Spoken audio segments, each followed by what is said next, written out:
No matter what I did in sport, I was always above average, but very unhappy with how I looked. I wouldn't say I was dead overweight, but I was just that chubby kid. My coach used to call me lard ass because I just had a big bum. I walked into this gym, music going, full of, I know that sounds weird, men, and glasses, all great physiques, training, and there was just something what hooked me. All of a sudden, it went from nothing to missing K. Any competition what I did that year, I just won everything. What's on steroids? I'm not going to sit here and sit out. I've not done them. There's only so far your body can physically push itself. So fast you can run, so much you can train, so much food you can eat, so far you can kick a ball. But if you were to find something to take it to that next level, it's quite hard to say no to. Not many people know about it. She'll open the front door and I just dropped to my knees. And when I say that, I mean, sorry, I went into the biggest, darkest hole of my life. I'm not saying I would have done it, but with how I was feeling, I wanted to.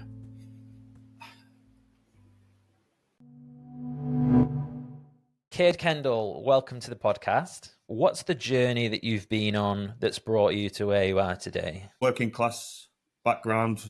My dad had his own roofing company. Started with one van, set of ladders, and managed to build a very successful roofing company.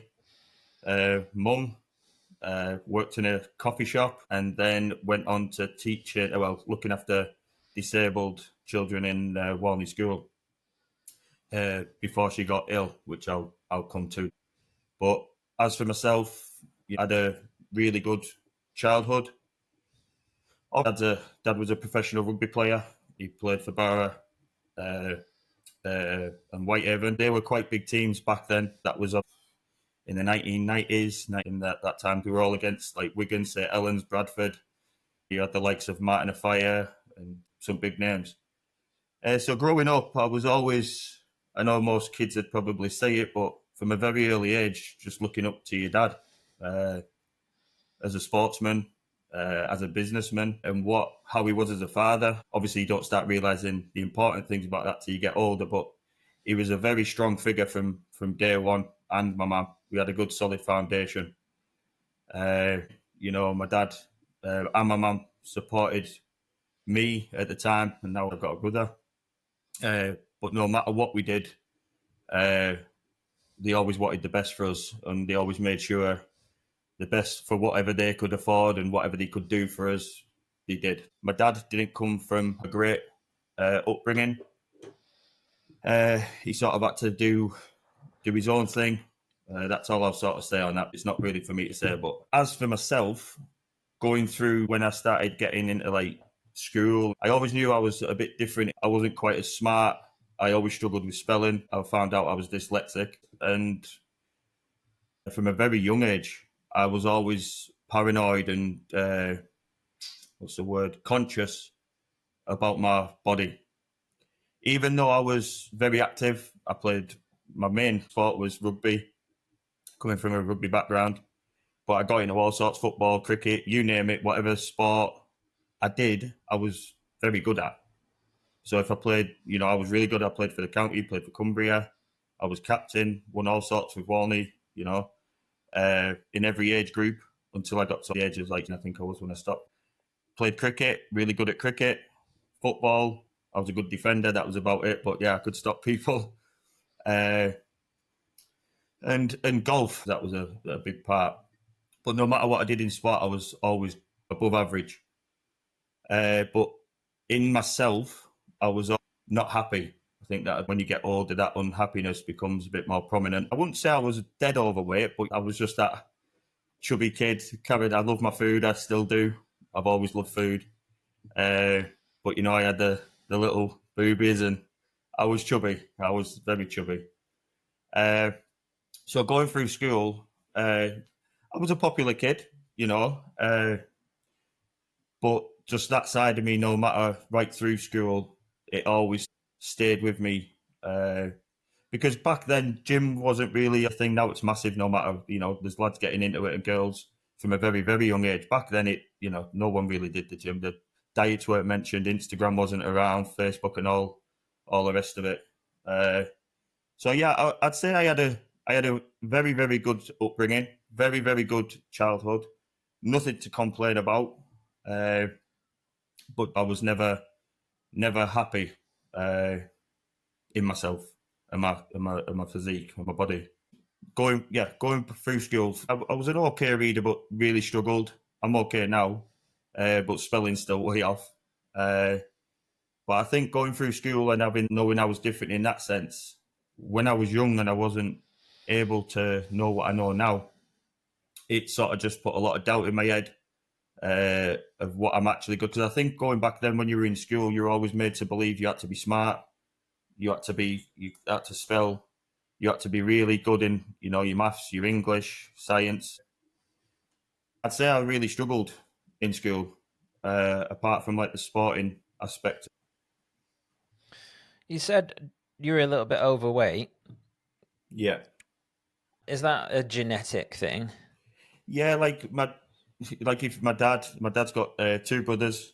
They're all big. My dad's 6'2", and I don't think I've ever seen him below 18 stone. He's a big man, powerful man. My uncle Alan, my uncle Gary, same again, very good sportsman. All big, well set blokes, and even my dad's dad, he was a truck driver.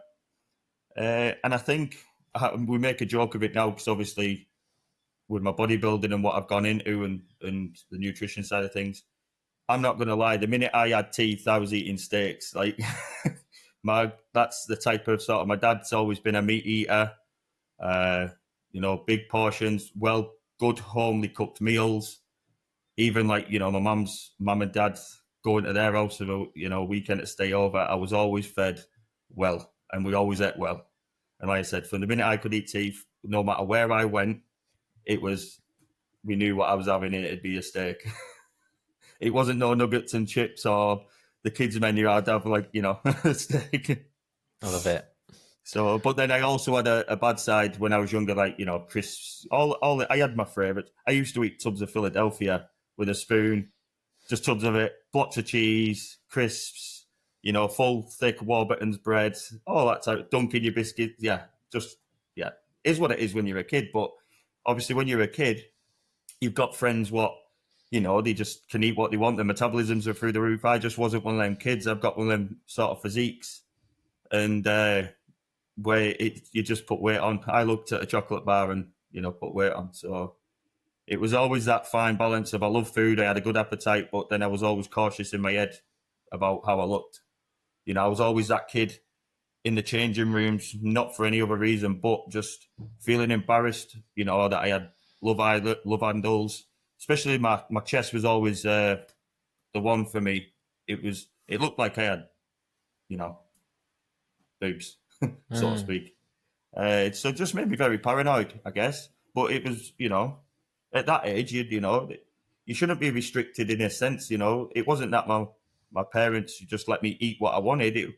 I just ate well, and it was just the type of. I think even if I stuck to some sort of, not like you should when you're that age, but some sort of I'd have still been a big chubby, that puppy fat when you're a baby, and it, till you get older and things start to subside. It's that wasn't gonna be questionable, I think. Did you get bullied about your weight? Yeah. When I say bullied, I say it's sort of like I don't think there was any sort of.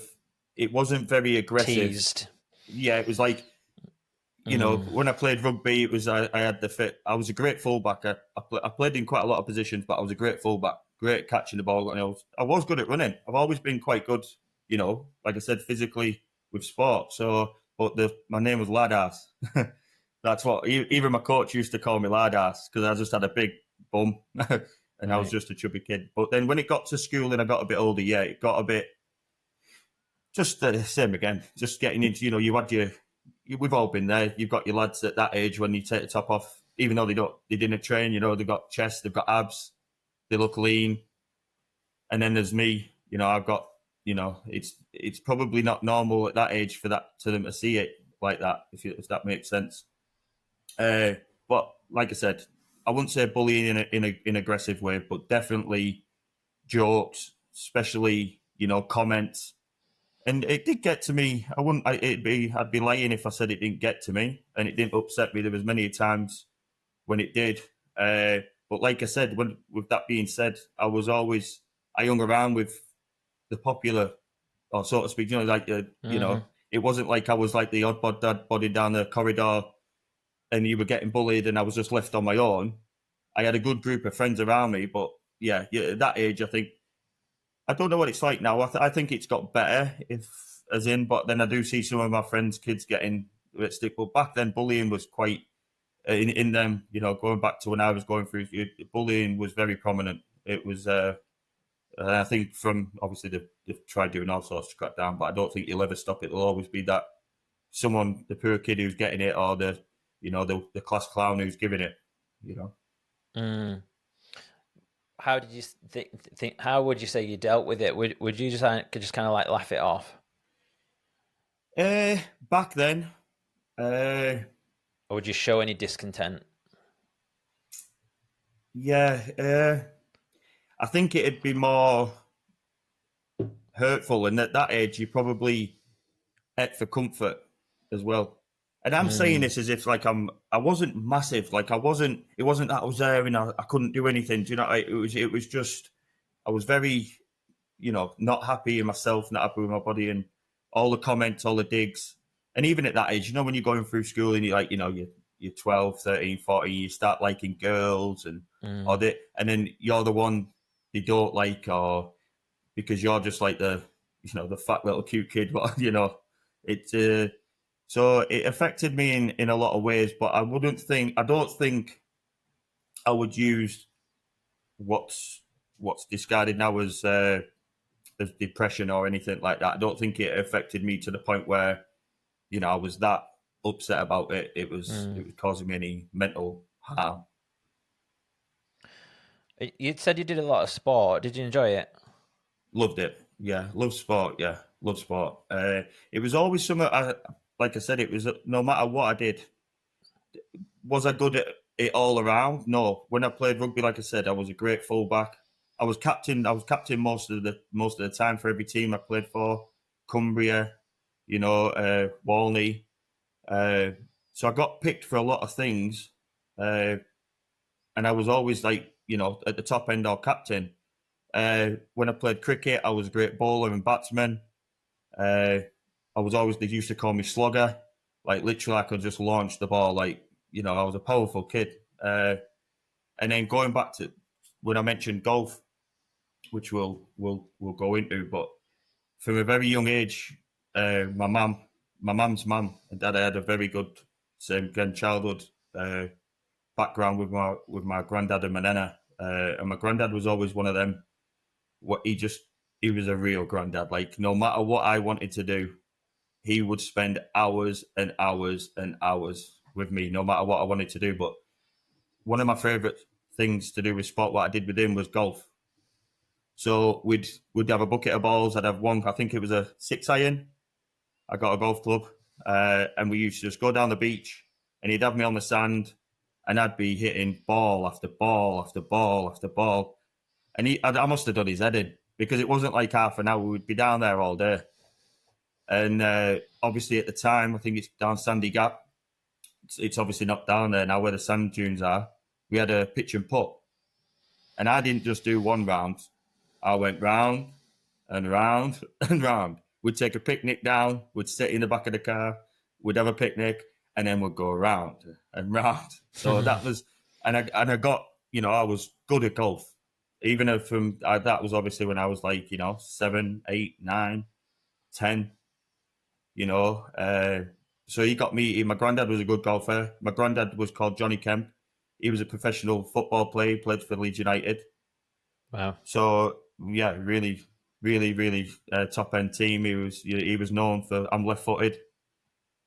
He was known for scoring off the corner, swinging it right in and scoring. Probably like the era of the older generation of David Beckham. I'd say. He was known for curling the ball, and back then. Them balls were solid. Yeah. Like he even played for Scotland. He had all his caps in his room. And I can remember picking his football up and it was, must have been about this thick leather. I was like, what's it?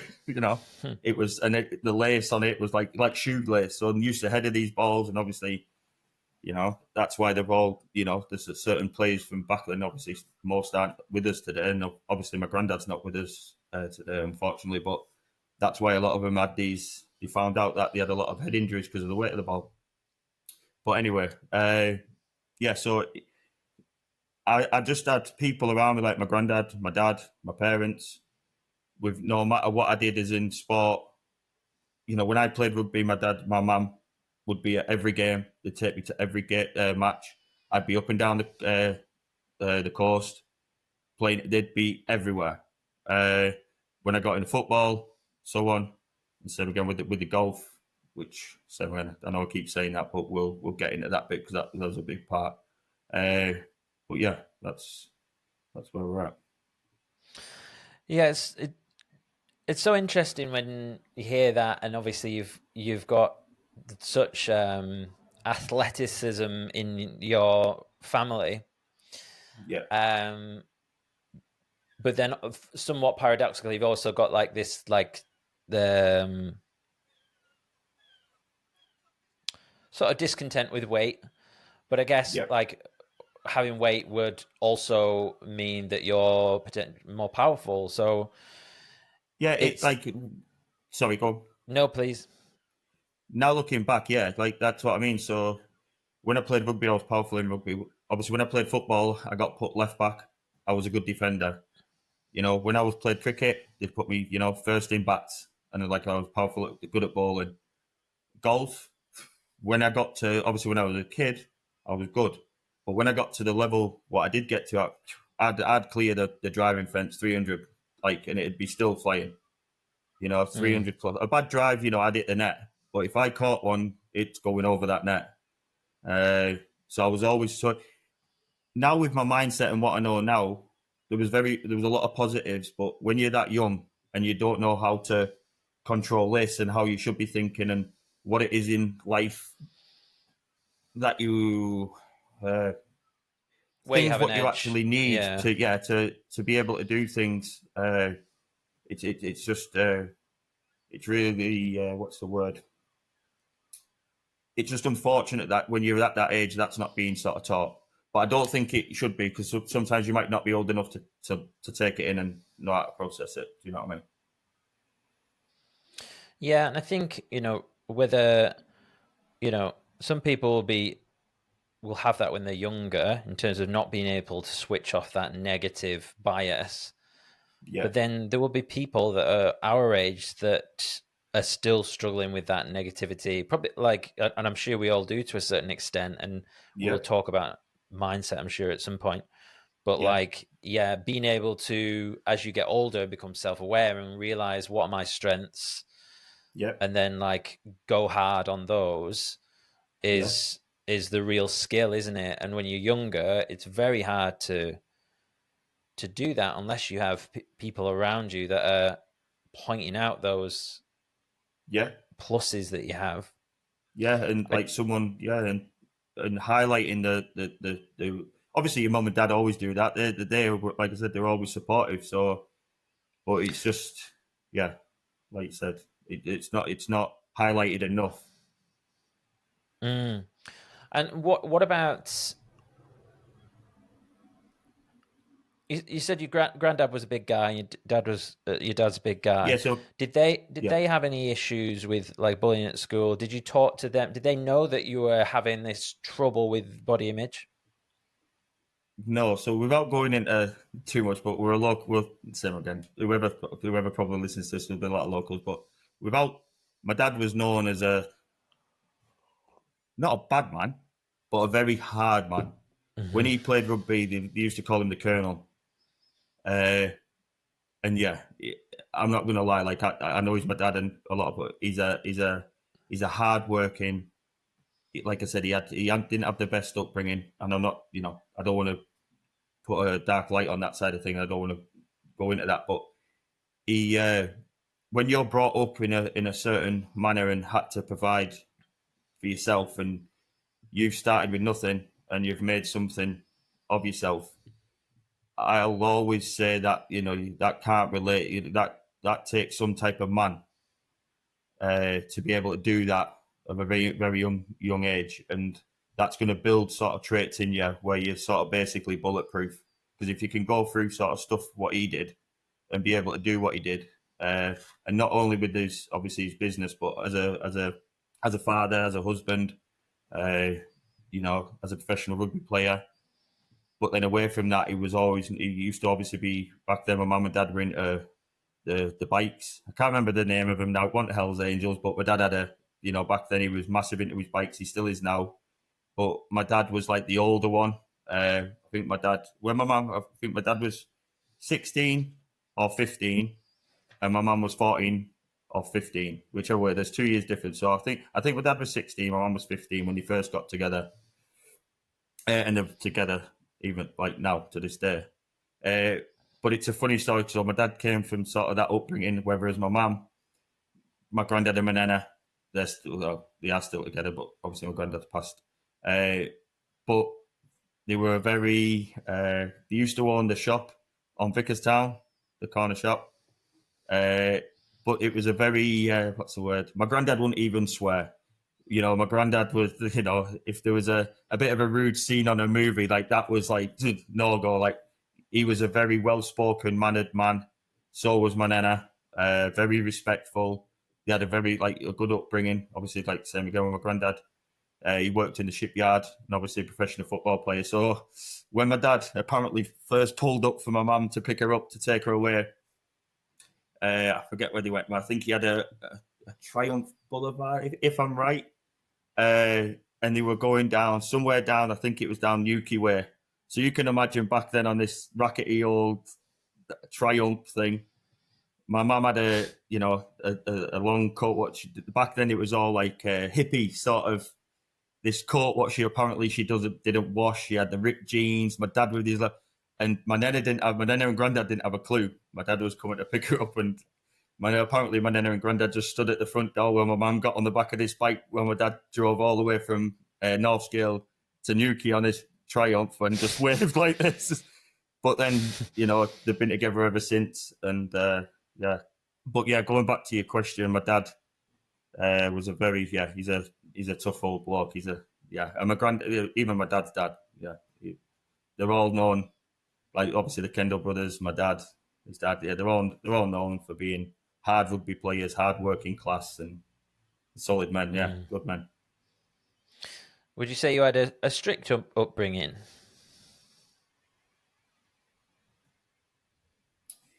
My dad was a lot stricter then, back when I was a kid, than he is now with my brother Jake.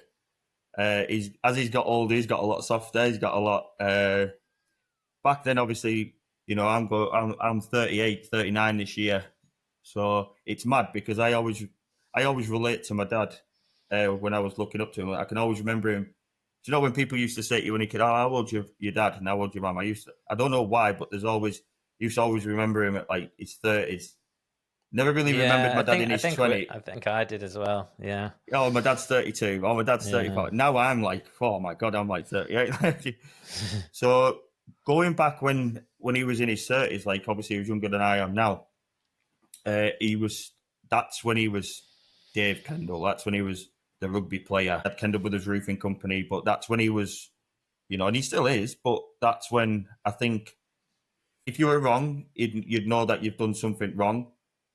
But like I said, if you've done something right and whatever you're doing, so supportive. But yeah, like I said, I had a great, fantastic upbringing, and I always look at my mum and dad, and I've always have, and I always will be inspired, and you know, look up to them for how they were as parents and what they've done for us, for me and my brother.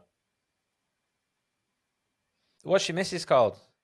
So Brogan Ellie Morrison. Yeah. What would Brogan say about you if you weren't in the room? What would she say?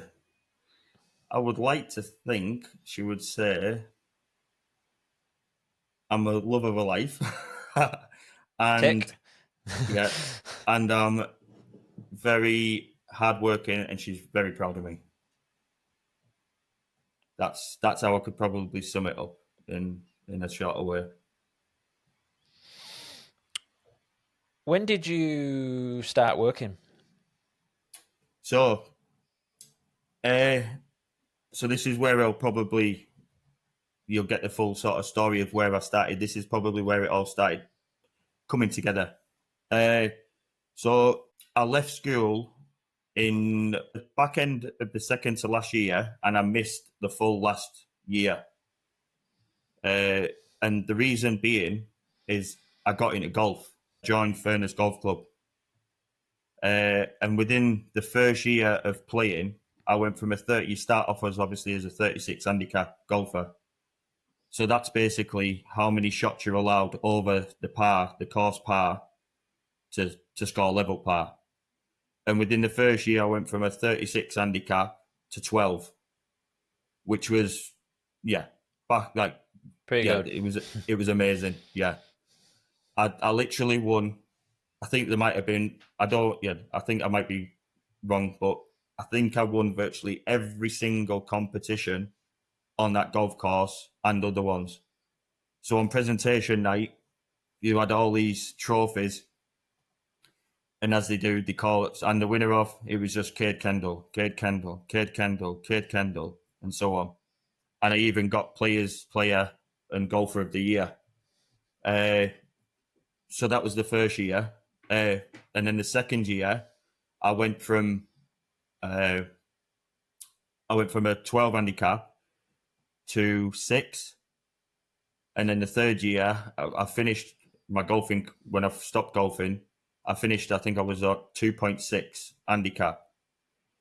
But going back to the question of when did I start working? So when I got took out of school, I got taught at my dad's office, like privately taught, to finish the last year of school.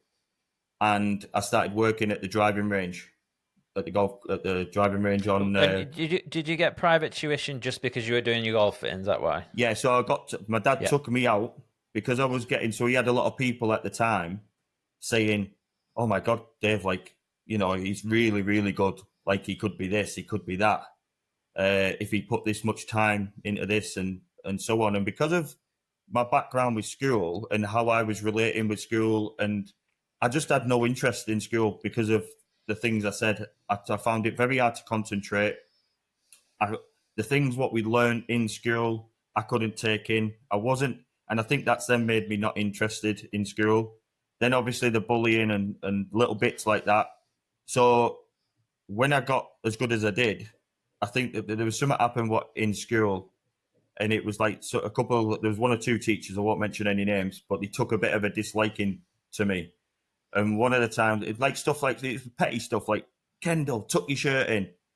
And then I was like, tucking it in, go around the corner, untuck it, and stuff like that. And then there was a time when I was in the hallway, I got kicked out of a lesson, and I stood, and I had my shirt untucked at the time, and this teacher was, talking to me. And I think I said something back, not like bad, but he just didn't like the reply. And he poked me, and he was a big bloke, poked me in the same spot of my chest from one end of the corridor to the top. And at that point, when someone's just prodding the same spot, it was just like, and then I got home and I had a bruise, like a mark here on my chest. So anyway, I went home. Bloody hell. Yeah, went home, told my dad. Anyway, cut long story short, my dad went and seen the teacher. He had it out with him, told him, and he said, "That's it, he's out." And they basically said, "You can't do that." And my dad just basically said, "Watch me." So my dad took me out of school. I had to go with my dad every day, because obviously he'd drive to work. He would go to his office, and I would get taught at his office. So then he knew that I was there, and he knew that I was getting taught, and I was still going to do what I needed to do. And that was that. And then I played golf. So at the time, I only had to go in for a morning for that year to finish the end of school. But I didn't do any exams. I didn't end up doing them. So I left school with no qualifications. But because golf got that, I got that obsessed with it. I literally lived on the golf course 24 hours a day. And I noticed I found something that I was really good at. And I had this passion, what I've never felt for anything, not even rugby or anything. All I could think about from when I woke up to when I went to bed was golf. And I was on the practice ground, and it's crazy because when I got took out, when I go on the golf course to play or practice, Walney School looks over the practice ground of Furness Golf Club. So I'd be on there practicing golf, and all my mates were in like science and English lessons, looking at me playing golf. And then at dinner time, I'd go and meet them, and then they'd go back into school and I'd go playing golf, which then led on, like I said, I started working at the driving range. And I actually, at the time, Rollo and Billy Marklew were two professionals of Furness Golf Club, which took, obviously, they took me under the wing. And I was playing with them a lot, and they had a lot of expectations for me. And I ended up getting invited to go to Manga in Spain for a month. So we went to Spain. I had a fantastic golfing career, fantastic.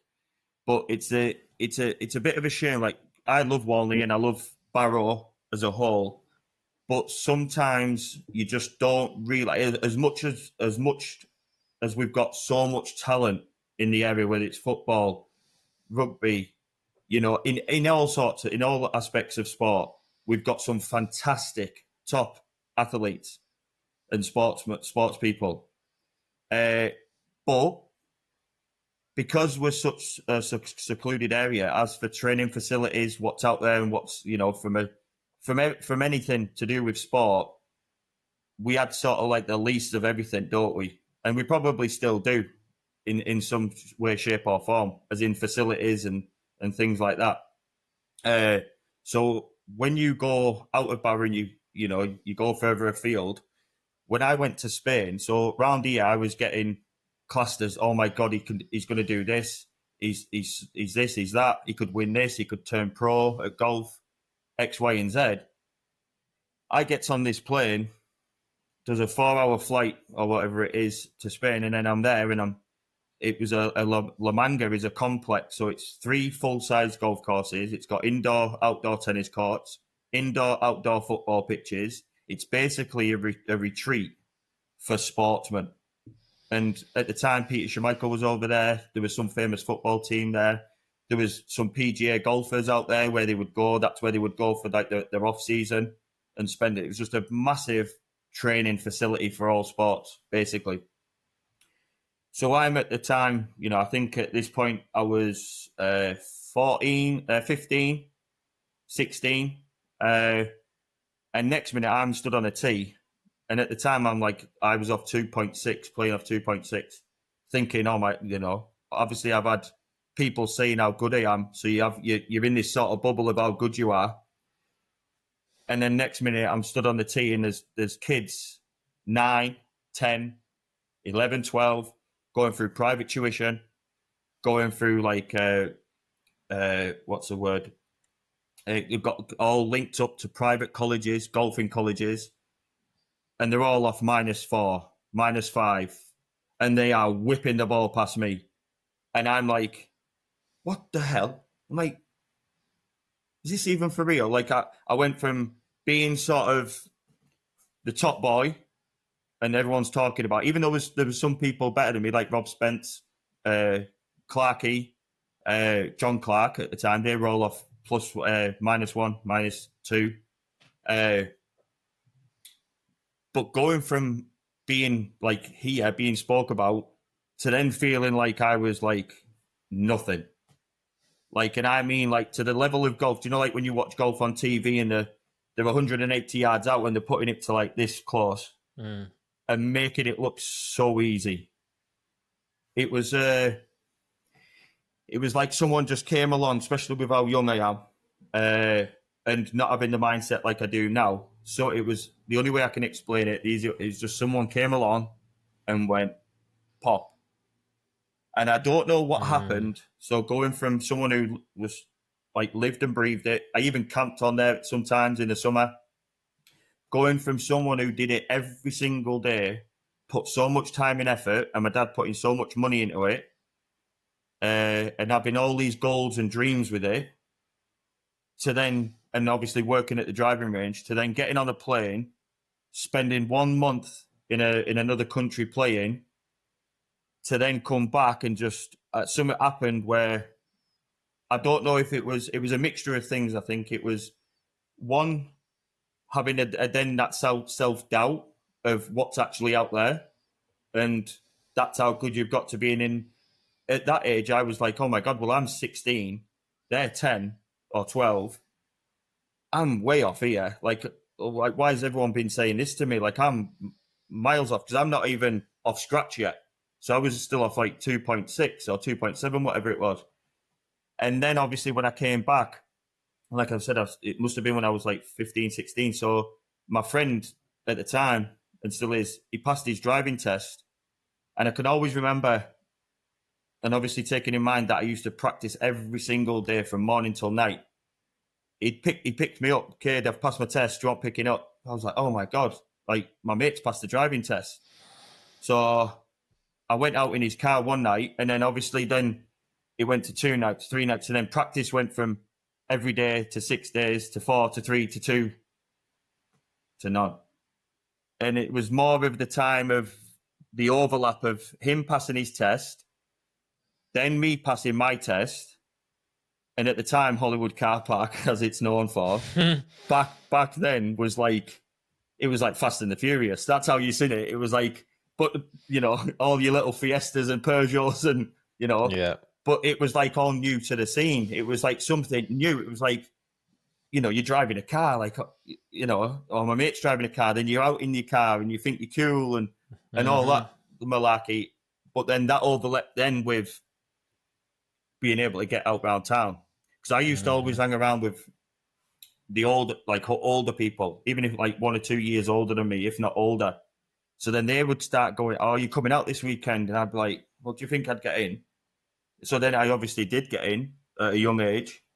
And then, so passing your driving test and my mate passing his driving test, then that correlating into then, oh my God, I can get in round town. So like the party scene, the drinking. So then obviously every weekend it was, oh, I'm out on Friday, I'm out on Saturday, then feeling rough on Sunday, and then so on. Was this like 16 or? Yeah, so at the time though, I missed a little bit out there. And obviously, when I left school, I worked for my dad, obviously with the Kendall brothers as well, alongside the golf, which obviously I think going back then, obviously when you're at that age, it'd be a lie to sort of to say that didn't have a bit of an influence on how I thought about school. Because I looked at my dad as a massive figure in my life and what he'd done and what he does for me. And he had this very successful... So in my head, I was just... Well, I even said it to teachers. I'm just going to work for my dad. Why do I need to know this? Why do I need to know that? And I always had that sort of, you know, reassurance in the back of my mind that I'm just going to work for my dad. He's got his own company. I'll just work for my dad. Not sort of realising that it just, obviously, you need your maths, especially in roofing. I'm good at maths now to a certain extent, but I just never took to it in the long run. To cut a long story short, I never took to roofing like my uncle did, my dad did, and obviously now my brother. Roofing just wasn't me. It wasn't Kade. It was just something. No matter how hard I tried, I just didn't like it. I didn't like naught about it. Apart from having a crack with the lads in the summer, you know, on the roof and having a brew, and you know, don't get me wrong, there were some good days, but I just didn't take to roofing at all. And my dad knew this. My dad, I was quite, you know, out there with how I felt about it. But now looking back, I do feel in somewhat way, which plays a bit of a in the back of my mind at times with looking up to my dad how I did. I do feel disrespectful towards him that I didn't put in as much time to it as what I should have, giving and taking what he provided for us. I was a bit, I wouldn't, disrespectful in a sense that, he'd worked so hard to build this business, and I think I felt a bit of guilt that I just couldn't take to it, and it was always in the back of ear, like, what am I going to do? Because I just wasn't enjoying it. So when you're not enjoying something, to feel like that's all you're going to do for the rest of your life, I was like, what's next? Like, what am I going to be able to do? Because I've left school with no qualifications. I don't really have. Obviously, the golf came to an end, and then now I'm waking up. I'm going to a job what I don't find interesting. I don't like, and yeah, what am I going to do? It's interesting when you were talking just a moment ago about the when you went out to Spain for golf, and I was feeling quite emotional at that point, and I realized that basically the same thing happened with me and music. So, probably one of the best, if not the best, at school. Go up to and then I went to Kendall College, kind of similar. Yeah. And then I went to uni, and it was just like exactly the same as you. Just like, oh, yeah, look at all these people that are miles better than me, or do you know what I mean? And it's very hard to prepare yourself for that. And I always think about it, and I try and think about, what did I need to prepare me better from those around me? And I'll ask you that question. What do you think you needed to hear before you went to that trip? I don't think it was anything that I needed to hear, because, and the reason I say that is I know, in a sense, and I know this might contradict the outcome, but of what I'm capable of when I do put my mind to it. It was more, I think, I needed just to grow up and sort of know now that, like, even if I carried on, like, I'm only 38 now, I'd have still had enough time. I still had time on my side. And just because you see a negative or a hurdle, you shouldn't just stop. You shouldn't just, I just literally put the brakes on and was like, I can't do this. Look at them. But I think I just needed more time and more, I can't find the word, more experience in sort of dealing with, there's always going to be someone better than you. If that makes sense. You're not always going to be the best. You're not always going to have the best. But that doesn't mean that you can't accomplish the same or get there, even if it takes you a little bit longer. Yes, they're off what they are at that age, but just because you're a few years older doesn't mean you still can't have the outcome. And when you actually look at it, there's a certain level what you get to where they might get there quicker and it might take me longer, but we're both eventually there and would be playing professional golf. Does that sort of make sense? So just because someone gets there quicker or is better than you, the outcome, even if it takes you a little bit longer, is still going to be the same. Because I could have probably still done it, and I could have probably still turned technically professional as a golfer. So that's what you needed to hear, what you just said, isn't it? Go on, because I could learn from you, yeah. No, well, because you just said then exactly, which was, even if it takes you longer, Yeah. Like, and that's, sometimes it's not a race, is it?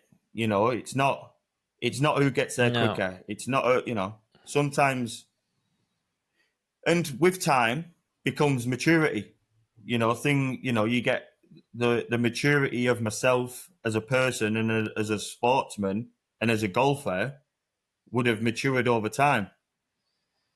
Mm-hmm. So I think I people's just growth have to, like comes in different waves as well, doesn't yeah, it? And that you can, I mean, maybe a weird example, but like, do you remember like Gareth Bale?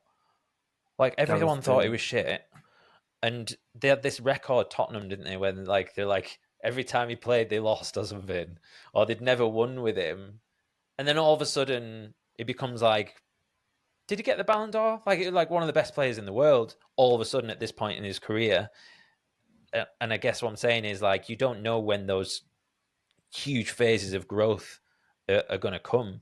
It'll come, yeah.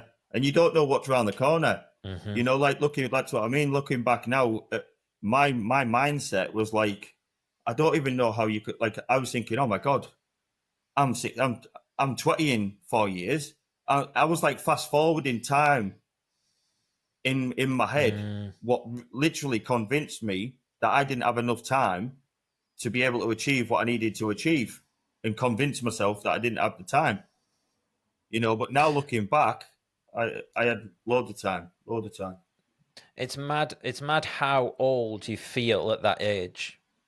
Yeah, Isn't it? Like, yeah, I always think this now, and yeah, and I think, wow, like, yeah, if I was 16 getting into high rocks now, how grateful. Do you know what I yeah, mean? And yeah, yeah, I think because you've left school and stuff, you feel so old, don't you? yeah. And And then you're like, now well, if when I'm not it's there now, yeah, and I always say it's like when you look towards something as well. Like now looking back, I think the older you get, the time just years fly by now, don't they? mm-hmm. You know, it's yeah, it's one of them. So that plays it still plays in the back of my mind to this day that I stopped, because same again, it had a bit more of a meaning, and it was more meaningful to me because obviously my granddad's passed now and he got me into that, and he always knew me as Yeah. Kade the golfer. I played golf when he was obviously alive, and he seen me, and obviously because he spent so much time with me as a kid on the beach and on the pitch and putt. Then next minute I'm coming home saying, "Grandad, I've won this, I've won that, I've won this," and then he's proud as punch. You know. How old were you when your granddad passed away? So if I'm right, it was so I'd have been 34. I think I was 34 or 35. I feel like I Yeah. might know the answer to this question, but what what did your granddad say when you come back from Spain? Uh, he didn't say. He just basically said, you know, do what you enjoy doing. So, and then that's going back to no one's. Even though I think it'd be a lie to say that there wasn't some disappointment in my granddad's head, definitely in my dad's head, with how much time and effort, same as the rugby, he would take me up to all these competitions. You know, he would buy me the best of the best. So I had I had the power caddy at that age. I had all the Titleist fitted clubs. I had everything. I had literally everything. And like at the time, obviously when I went to Spain, paid for me to go to Spain, took me out of school. The list is endless what they've done for me, but they've never like got mad at me, or but obviously it'd be a lie to say there wasn't some, and not mad at, but it's just more disappointment, I think, that I didn't see it through, because probably, and the only reason being is probably because they believe in me and what I was capable of and what they wanted for me, you know.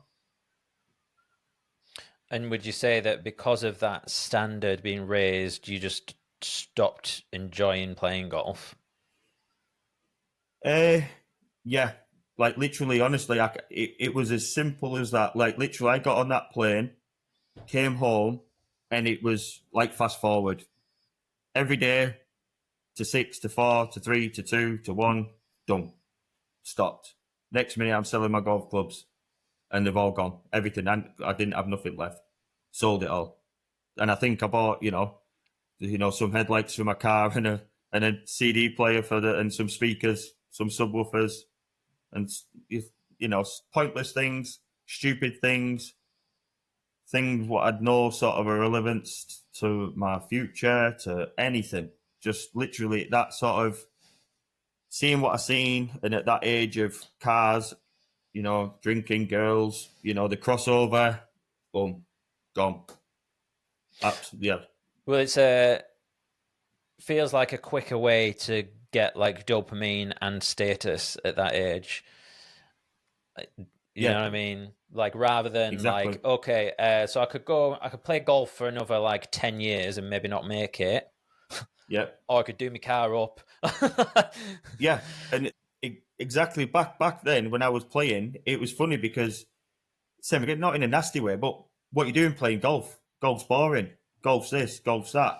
None of my friends actually played. I knew people on the golf course, obviously, and I knew a couple of lads, but it wasn't popular golf at all. It was known as just a boring sport. Mm-hmm. Whereas now, even though I'm getting back into it a little bit, all the people what used to say, now everyone plays golf. They're all going away on golfing trips. It's a very sociable. It's become a lot more popular, hasn't it? Do you know what I mean? It's a lot more mainstream now. So yeah, it was. It's just a thing. What sort of? And I think everyone goes through something. There's always that question of what if and what if I did, but who, what, why, when, and all that. It is what it is.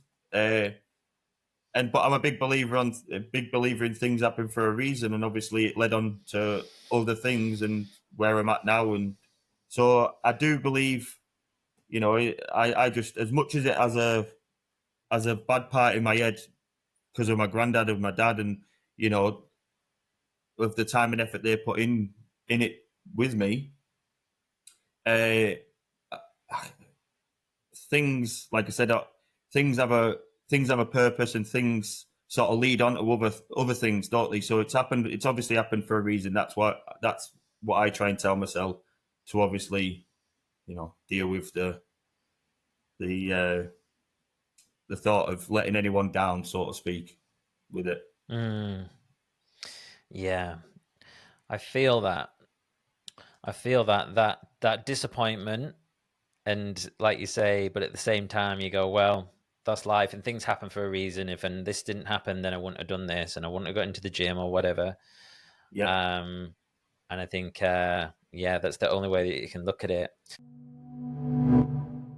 If you're anything like me, you're probably good at starting habits, but fail to stick to them over the long term. There's probably one or two, whether that be going to the gym or taking the dog for a walk, but struggle to maintain others around career, relationship, or life goals. If you're a long-term listener of the podcast, this won't be the first time you've heard me talk about habits and leveraging public accountability. That's why I created Indiip, the tool that helps you build healthy habits and stick to them. After creating your free account, you'll be given your own personal public profile link, which you can share with your friends, your family, coach, or followers. And when someone clicks that link, you'll be given a real-time notification that someone is watching your habits. I can't tell you how much of a motivator it is when you're stuck in a procrastination cycle and this little eyeball pops up with a number next to it. My productivity has gone through the roof since I started using it. It's that effective. Luckily for you, I'm giving away 100 free VIP months to my podcast listeners. There's no credit card required. Head to indiip.com/podcast. That's deep with 2 I's, indiip.com/podcast,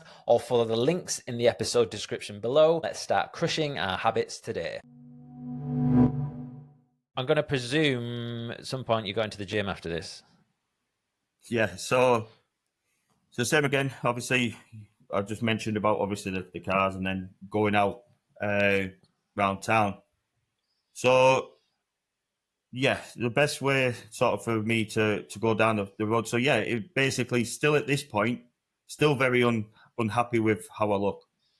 So going back to when I was a kid and going through all that, even at the ages of, 14, 15, 16, I was still very unhappy with how I looked. I was always conscious about how I looked. Even though I went from, I think I was like 17 stone at one point, 16 and a half stone. And then I went down because I was going out all the time drinking and got into like all the party scene and all that, going away to nightclubs and stuff like that. I went from that to just like a skinny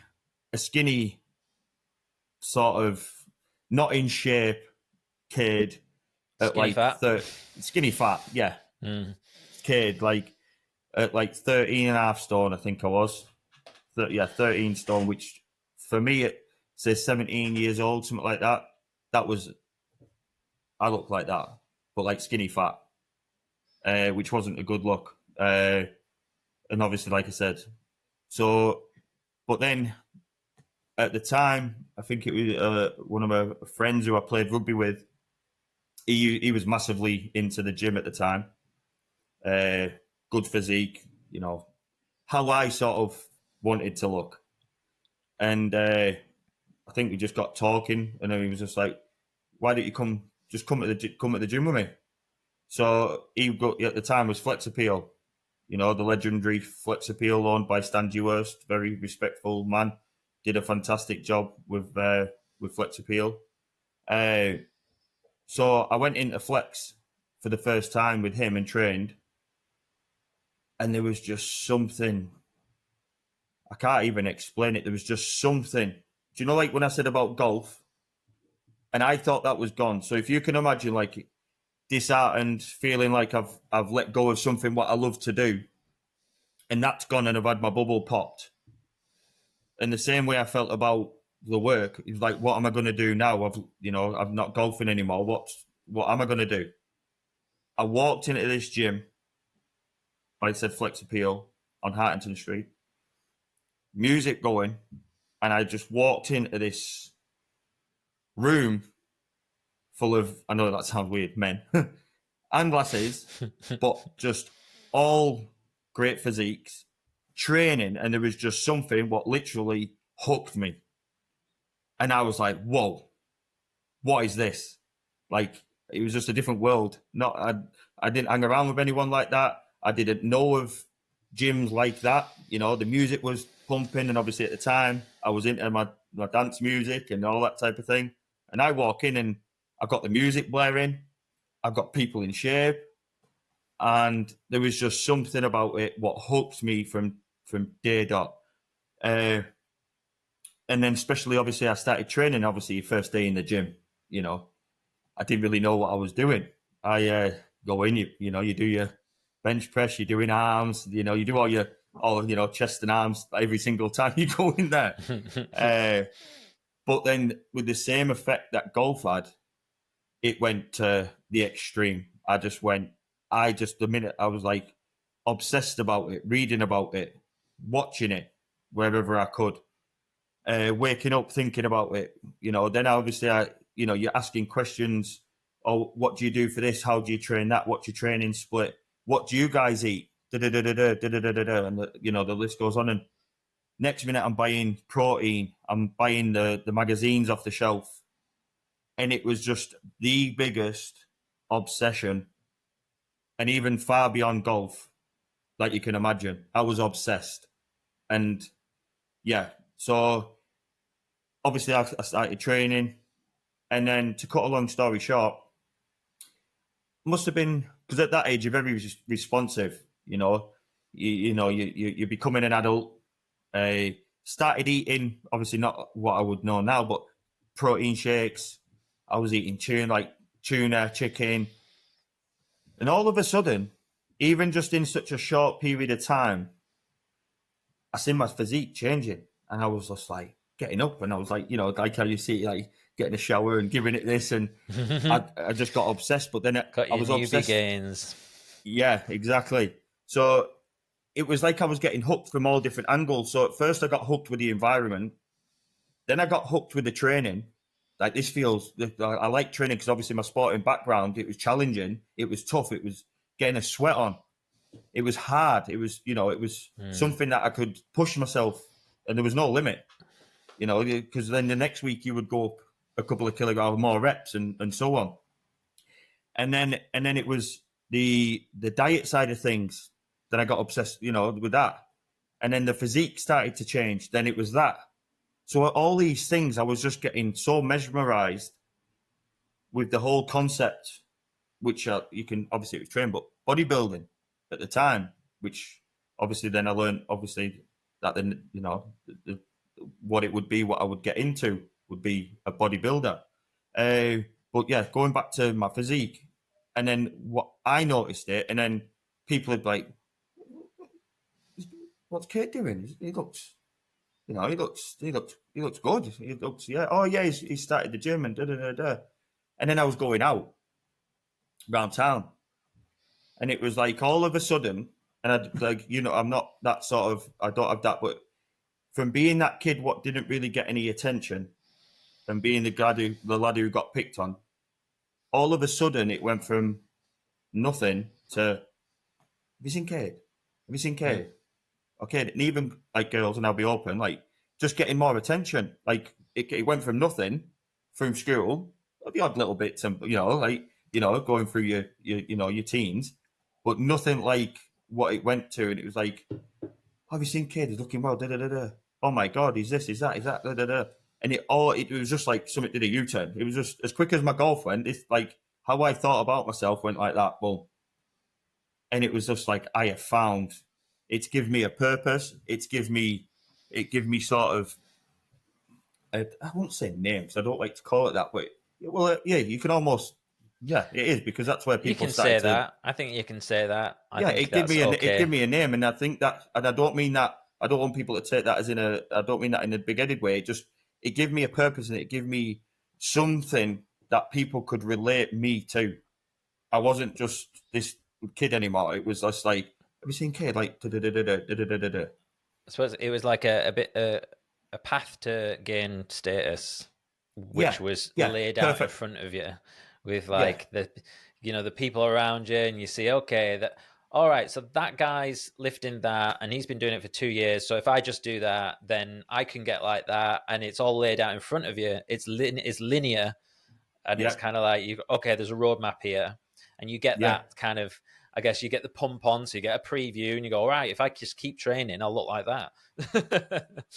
Yeah. It was exactly that. It's sort of, like I said, it gave me a name. It sort of gave me a purpose again, or, and something what I was, like I said, it absolutely hooked me. More than I can explain. I was obsessed. So obviously that carried on. So I was doing the gym. I was training all the time, eating a lot of food, way more protein than I should have been consuming. Like, to put it brief, sort of at the time when I was going out and obviously training, I think I was eating a meal, then a shake, then a meal, then a shake, then a meal, then a shake. Way more protein than what because I used to just think, before I knew what I knew now, that more protein, the better. So that carried on. Anyway, the party scene lasted, I would say, a good 2, 3, if not 4 years of Kade training and just going out. I was very good friends with a local lad called Zuni, DJ Zuni at the time. He's on the Clubland CD. I used to literally take him to Wigan Pier. At the time, Martinez was to me, it was like the place. That's where we all ended up, Martinez. But like I said, I was hanging around with the likes of Zuni and all, like Wardy, all the DJs in town, like the top DJs, and these lads would play at Wigan Pier, Sanctuary, all over.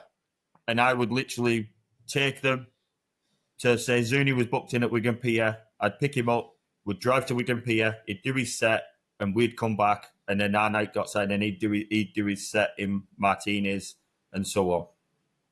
So that lasted for, like I said, 3-4 years into the party scene and just training. And I guess this leads us on to everything like now. So in the beginning, so I can always remember it. I was doing dumbbell side laterals on a bench. And at the time, I didn't know the bloke. But Joe Walker, very, very well-known bodybuilder in the local community, a fireman. And at the time, he was training a lad called Aidan Travis. Same again, very, very good bodybuilder. So there was, off the top of my head, I'm sorry if I do miss anyone out, but you had the likes of Joe Walker, Aidan Travis, Ali Ives, Scott Newton, Gary Hutton, unfortunately passed away recently, Patty Ryan. Anyway, you had all these lists, and they were the bodybuilders. Jamie Payne, you know, all the lads who we classed as the lads in town were all in this area where I was now training, and I was a young kid. So these were all a lot older than me. Anyway, I was doing side laterals, and Joe Walker and Aidan Travis were walking. And at the time, you know, you're like looking and you're like trying your hardest because they're there. And Joe walks past me, looks, and then carries on walking, and then looks back and go, what's your name, mate? And I said, obviously, Kade Kendall. And he went, bloody hell, mate. He said, you're looking really well.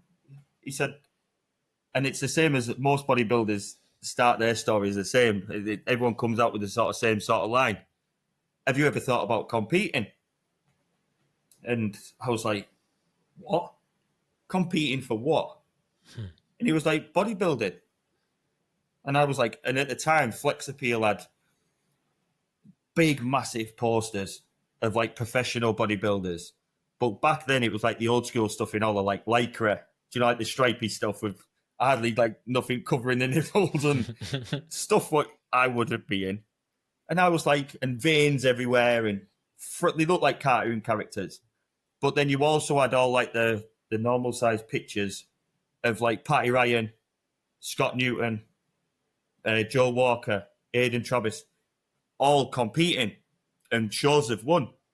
And Joe said, like this, you could do really well. And I was like, nah. I was like, I can't do that. I'm not doing that.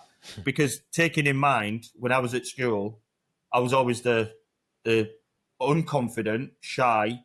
Even if I got called up to do I wouldn't do an assembly. You wouldn't get me up. If I had to do a talk in front of the class, because I'd always feel like I was going to have that embarrassment of not being able to read or say something wrong, or just in the way I looked. I was that sort of stuck with me for a long period of time. And I was just like, no way am I getting on stage covered in tan with a pair of trunks on. Nah, not me. So anyway, I think I just carried on training, and he was just like, well, you should do, and blah, blah, blah. Anyway, as the months went on, he basically said, would you mind if I had a look at you? So Ed Flexfield go down the stairs, went back in the back room, and there was a changing room, full length mirror. And he said, let's just have a look at you. And, so get undressed. And then next minute, he had me doing all these poses. At the time, I just did looked in the mirror and looked at myself. I did a quick little cheeky pose out of the shower like you do in the mirror. But he had me doing all these poses, and same again. Do you know, like when I was saying about how I got hooked? Because he was sat there and he was showing me these poses, I was just like, wow, look at, because he would position me in a way where, my biceps, to show my biceps off, he'd put me into like a side chest properly to show my chest. And I was like, wow. I was like, even though I was miles away from where I've got and where I wanted to be, all of a sudden I sort of seen this physique, and I was just like, whoa, yeah, cool. I was like, is that what you sort of do? And he, obviously, I can't remember word for word, but obviously giving me pointers, saying what it was about. And then obviously I asked him questions about diets and stuff like that. And he said, yeah, well, you just do, your cardio and you diet for a show for 16 weeks. And then obviously you need a routine, and you get on stage and you compete.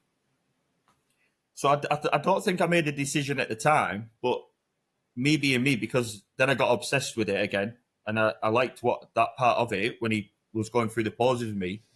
I went home, I looked at the magazines, and then I was just like, you know what? I'm going to do this.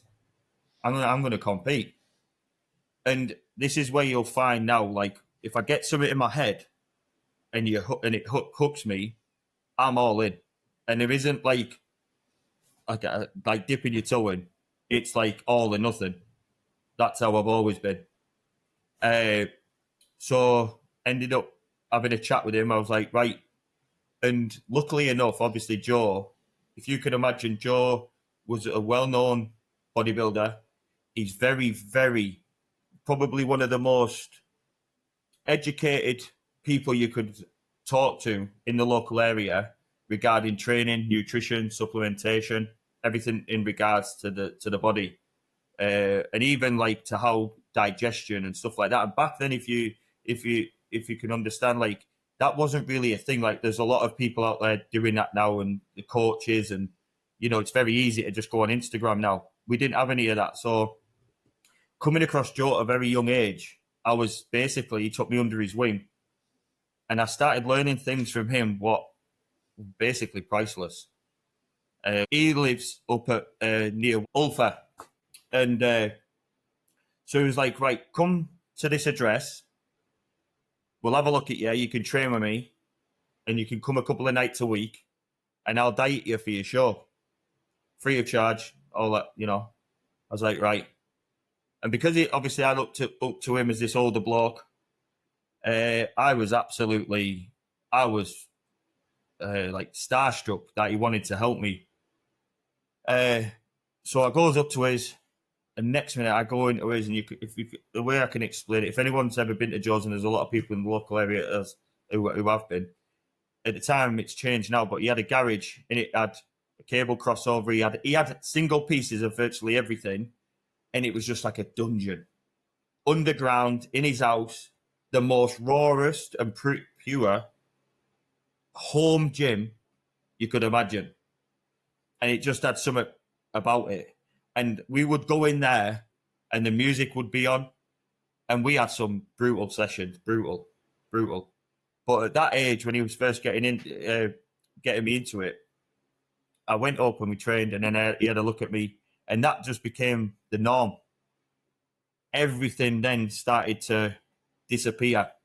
The drinking, the party scene, the going out. So as my golf did, where it went from every weekend and drinking and going out, it then went to every other weekend. And then next minute it was like, I'm a bodybuilder, and nothing else is coming into my life, because that's all I want to do. And obviously, when you understand bodybuilding at the time and how you used to, bodybuilding's about a sport. What's obviously your food intake, your recovery, your training, obviously the practice of your posing, your routine, every aspect of it basically takes over if you let it. And at that young age, because I was the way I was mindseted, it was just like tunnel vision. This is what I'm doing. There's nothing to the left. There's nothing to the right. I'm Kade bodybuilder, and I'm going to compete for the first time, and nothing's getting in my way. Nothing. So everything else just went. I started not losing friends, but I think they could see that this passion I had. They knew how passionate I was about it, and they were all supportive of it. But it's just seeing how addicted I got with it. So anyway, did the diet.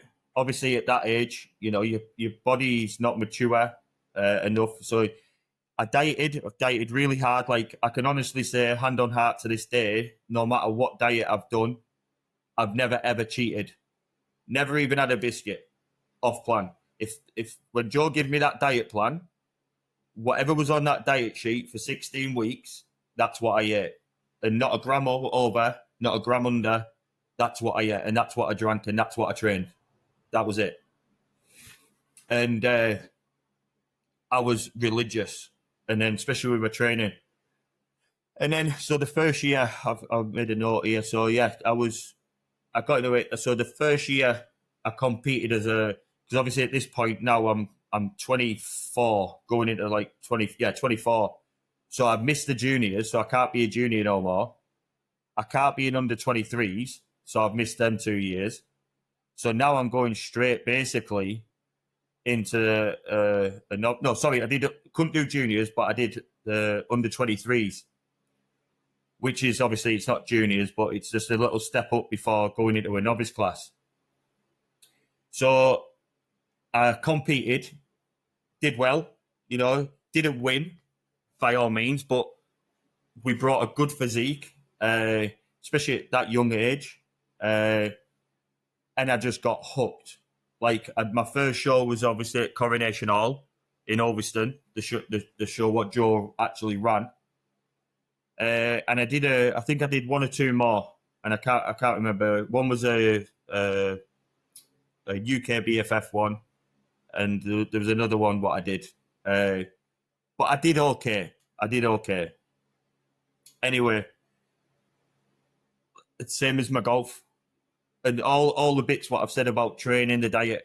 Now I've competed and I've got on stage for the first time. There's another hook. I wanted to. It was like the feeling from being someone so shy and not having confidence to step in to doing this diet, getting your body in peak shape or the best shape I've ever been in my life. And the process of being backstage, putting the tan on, getting pumped up, like discovering all these new feelings and seeing all these new things, and then walking out on the stage with your family and friends there with lights on you and the music's going was just like the biggest drug I've ever had in my life. It was just like bang. And I came off stage. The only way I can explain it is, like when you're a kid and you're scared of going on a roller coaster, and you're absolutely in the thing, like sweating. I was backstage, like, am I going to remember my routine? Am I going to do this? Like, I'm absolutely, legs are shaking. And it was like something came over me and I absolutely nailed it. Like, the lights were on me and I just got this big adrenaline rush. And like when you finished coming off that roller coaster, what do you want to do? As much as you didn't want to go on it and you were nervous about it, as soon as you've done it, you're back in the queuing going to go back up on it, to go back on it, which was exactly the same. Like the minute I came off, I was like, can I go back on? Like I couldn't wait to go back on stage. So obviously the obsession carried on, but I knew with bodybuilding, you need to get better and you need to get bigger. So then obviously I took a year off to obviously then Joe was like, once I finished competing that first year, he was like, right, we need to take a little bit of time off, put some size on, and then come back and then compete again. So, and then that's when it sort of started. And then, do you know, like when I was saying about when I started going out and getting a name and getting a bit more popular.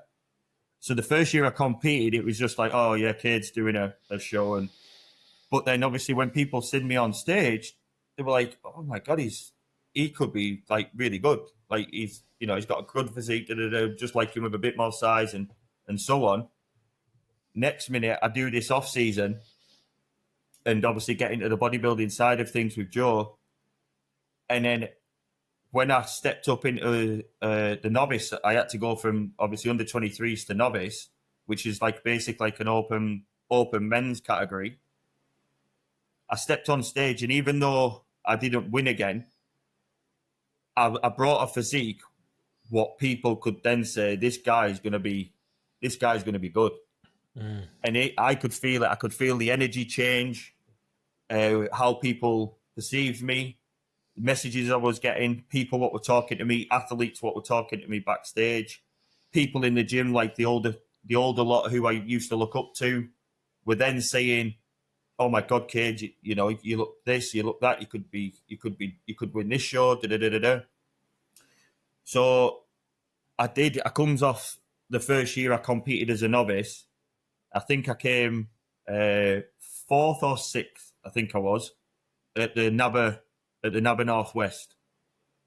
But like I just said, I came off stage with that. Now I wasn't just hooked. because you've got to imagine, like, I'm very competitive and I want to be the best and I want to win. So not only was then I was addicted, I came off placing fourth or sixth at this show what I've been going to and watching, and all I wanted in my head, I had said, I need to win. Like, I'm going to put everything, even more than I already was. I need to bring back a physique, and that's it. That's what I'm doing. So I comes away, and when I say I put everything into it, I put every minute and ounce, I know people say that they don't like to use blood, sweat, and tears into every aspect of bodybuilding. And the year when I came back, so that'd have been 2013. I came back and literally won. So I won everything as a novice. I won. So the show what I placed fourth or sixth in, then I came back to win the full show. I won the novice class, but not only did I win the novice class, the novice at Southpaw, I went on to then win, obviously, all the any competition what I did that year. In my second year as a novice, I just won, literally won everything. So then once when you've done a novice and when you've won the novice category, you then get put into your categories, which is obviously class 1, class 2, class 3, and class 4. So with my height, I'm going into like obviously class 1, which in some federations it's classed as super heavies. So when you say because of your height, is it just weight classes? Is that what it's? Yeah, so that's what I'm saying. So with NABA, it goes off height, and with some other federations, it goes off body weight. Okay. So if you're talking in NABA terms, you're a class 1. Mm-hmm. If you were talking in another federation, they call it super heavy. So you're talking like, 16, 15. I think it's 15 stone and above. If I'm right, I think so off the top of my head. But obviously that's if you're doing weight. Like I said, with NABA, it goes off height. So as long as you're 6 foot, it doesn't matter sort of what weight you are. That's the class you're competing in. So when I did the novice, obviously it's then same again. You've got to come off, then it's the training, the eating, and everything else what goes with that to put the size on. And then I came back to then compete at the NABA Northwest again. Even though I'll use NABA Northwest as like because that's like the one what everyone knows around here. That was like the pinnacle. The NABA Northwest and the NABA Britain are the two. NABA Northwest is the qualifier for the British finals. So that's the one what everyone wants to. That's the one where if you live in the Northwest, you would compete at the NABA Northwest, and obviously they've got the South and the East and so on and so on. So the NABA Northwest was our regional qualifier, which then qualified you for the British finals. So that obviously then became another obsession that I started in under 23s. Didn't do too good, but did okay. Took a year off, went in the novice class for the first time. Same again, did okay, but didn't win anything. Came 4th, 6th in the NABA Northwest as a novice. Took a year off, then came back as a novice again, because obviously if you didn't win, you can stay in the novice class. Then I came back and then won the came first. And then that's when obviously I took the year off then to 2 years off to prepare for going into class 1 for the first time. But obviously making that big jump up, there's a big difference between a novice and a top tier class 1 athlete. The size, the density, it's just a total different physique. Especially like you say, your top 6 lads at that time, you know, they're really like, they're impressive to see. So normally what I was doing was competing, having a year off, competing, having a year off. Whereas this time, once I won my novice class, I took 2 years off. So I came back, obviously, a lot heavier, a lot bigger. And then in my first year as a class 1, I won the NABA Northwest. So I won the class 1 category.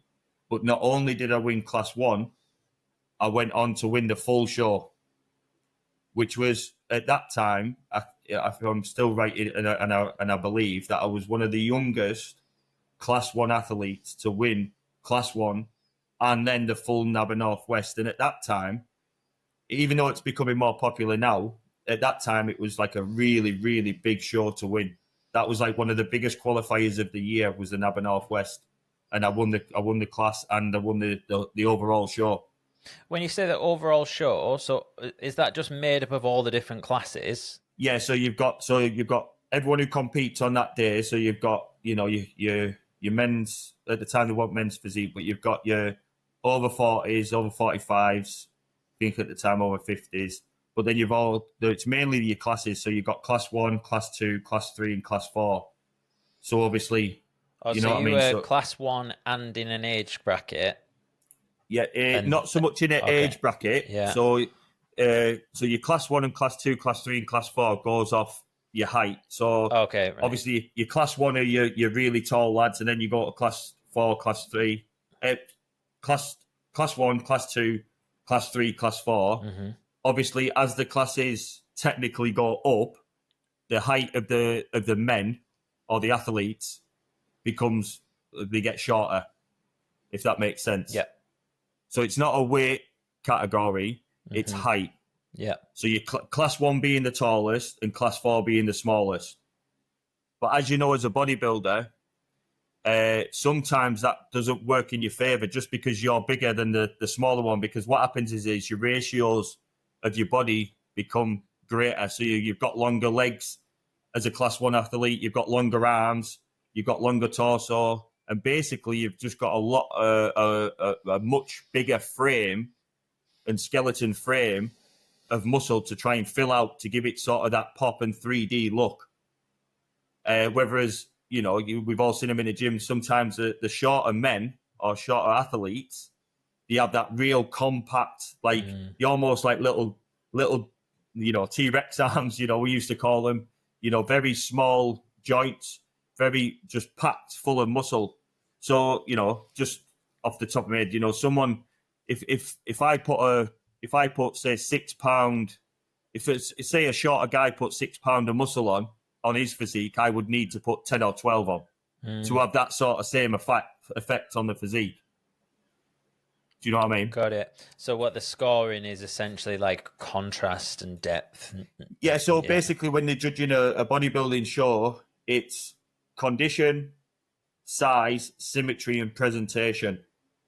And they've always, you know, I don't really believe it myself, but they've always said a good class 1 competitor should always be a good class 4 competitor.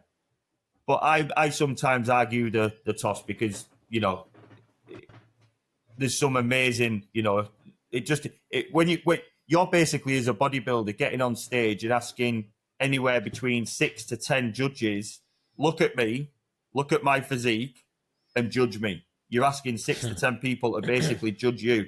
So it's, you know, it's like apples and pears, isn't it? You know, someone might like that, a taller physique, someone might like a shorter physique. Just like, you know, someone likes a girl with brown hair, someone likes a girl with blonde hair. That, you know, you're asking someone's opinion, and not all them opinions have to be the same. And the only way you're going to get the same opinion throughout that table of judges is if you're unquestionably better than everybody else.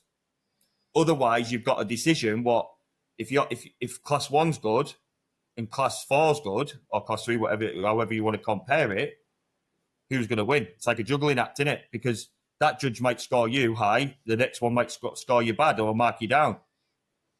So that's basically, and sometimes, like we've said before, sometimes you win, sometimes you lose, and that's just what you take on the chin when you are a bodybuilder. But going back to that first year as a class 1, whereas the other years where when I competed, I didn't do so well, came back and won.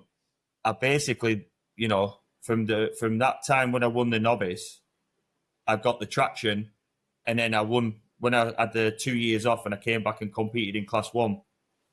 I won the NABA Northwest. I won the full show. I won NABA Northeast, which was a good friend of mine, Dan Welburn's show. He asked me to go through there to compete. I ended up winning class 1 and the full show with a £500 check. And then so on. I think I competed like 3 or 4 times that year and won the class 1 and the overall. And then the only one what sort of haunts me to this day was leading on from that. Obviously, I won the class 1 and the overall at the NABA Northwest, which is when I said it's a qualifier for the NABA Britain. I was in peak shape, and as you know, peaking the physique isn't as easy as it may look. There's a lot of things what can go wrong with the body when it's in peak condition in a bodybuilding's terms. So when you're literally 4 to 5% body fat, you've restricted carbohydrates for so long, and then next minute you've got a balance with sodium, potassium, and all these other things what go on with the body. You could diet literally for 16 weeks and look absolutely spectacular and mess it up within a few hours, like that, literally, like, and not in the sense of you look fat, but whereas the muscle looks full because it's hydrated. You've got the right amount of balances of electrolytes in your body and sodium, and you've just got a nice balance of carbohydrates in your physique, but not too much to spill, which is the phrase they use in bodybuilding. And the muscle's just full of glycogen. Your water intakes, some people restrict it, some people don't, but you've got to get your water balance right. And if you peak, your physique looks unbelievable. You're dry, the muscles pushing against the skin because obviously, same again, you're only 4%, 5% body fat. So if you're in peak condition, your skin all over your body it's thinner than your hand skin. You know what I mean? That's a sort of gauge that's everywhere. It's basically like paper thin. So you can imagine your veins being full with the food intake, what you've had prior to the show, and that muscle pushing against the skin. Your physique comes alive, and that's everything you want and everything you've been working towards. Now, I looked like that at the NABA Northwest, and I peaked perfectly, and everything just went right. Do you know, like any sport, it just from the minute I got down to Southport to the minute I stepped off stage, everything just went right, and I could feel my body working with me. I think it was just with the prolonged diet and then the shows what I did in between. By the time I got to the NABA Britain, I just felt a bit tired. I felt a little bit worn out, physically and mentally, and I just didn't deliver what I should have delivered on stage. And yeah, I just didn't quite get that British title at the finals. But yeah, it must be hard because, like you say, you can only peak so many times in a season, can't you? Yeah, Yeah, and if you go to win the Northwest one, and then you're like, oh fucking hell, right now I've got to do the British thing. Planning that I imagine is difficult. Yeah, it's and back, yeah, and same again. It's just live and you learn.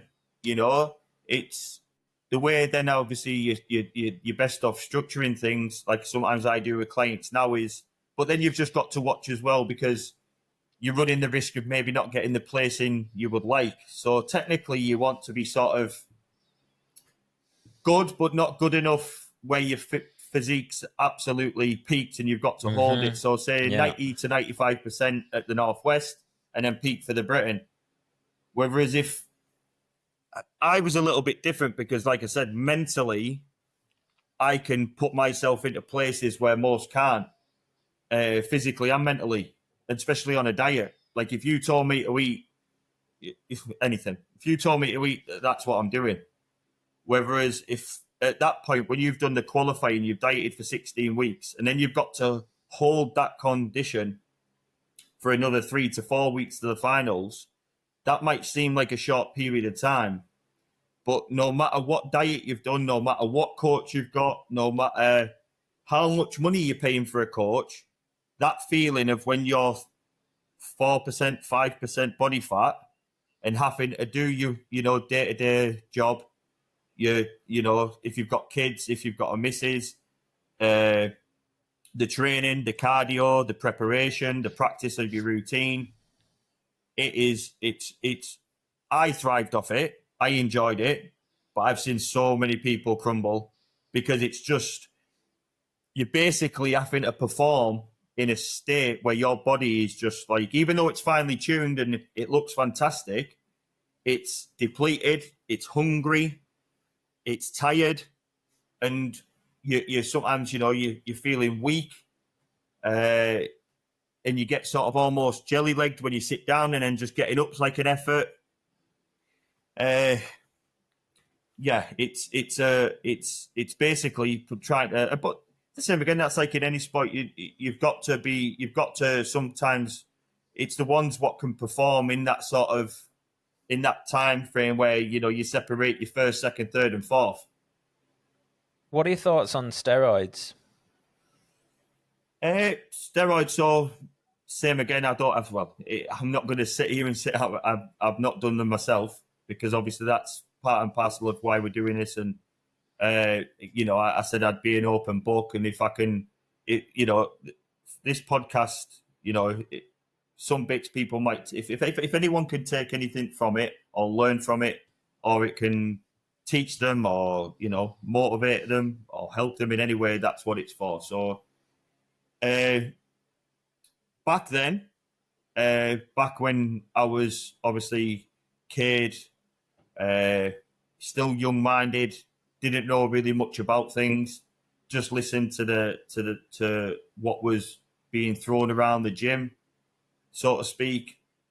I was always under the impression, just like anything, like obviously it's a drug, in it. It's classed as a drug.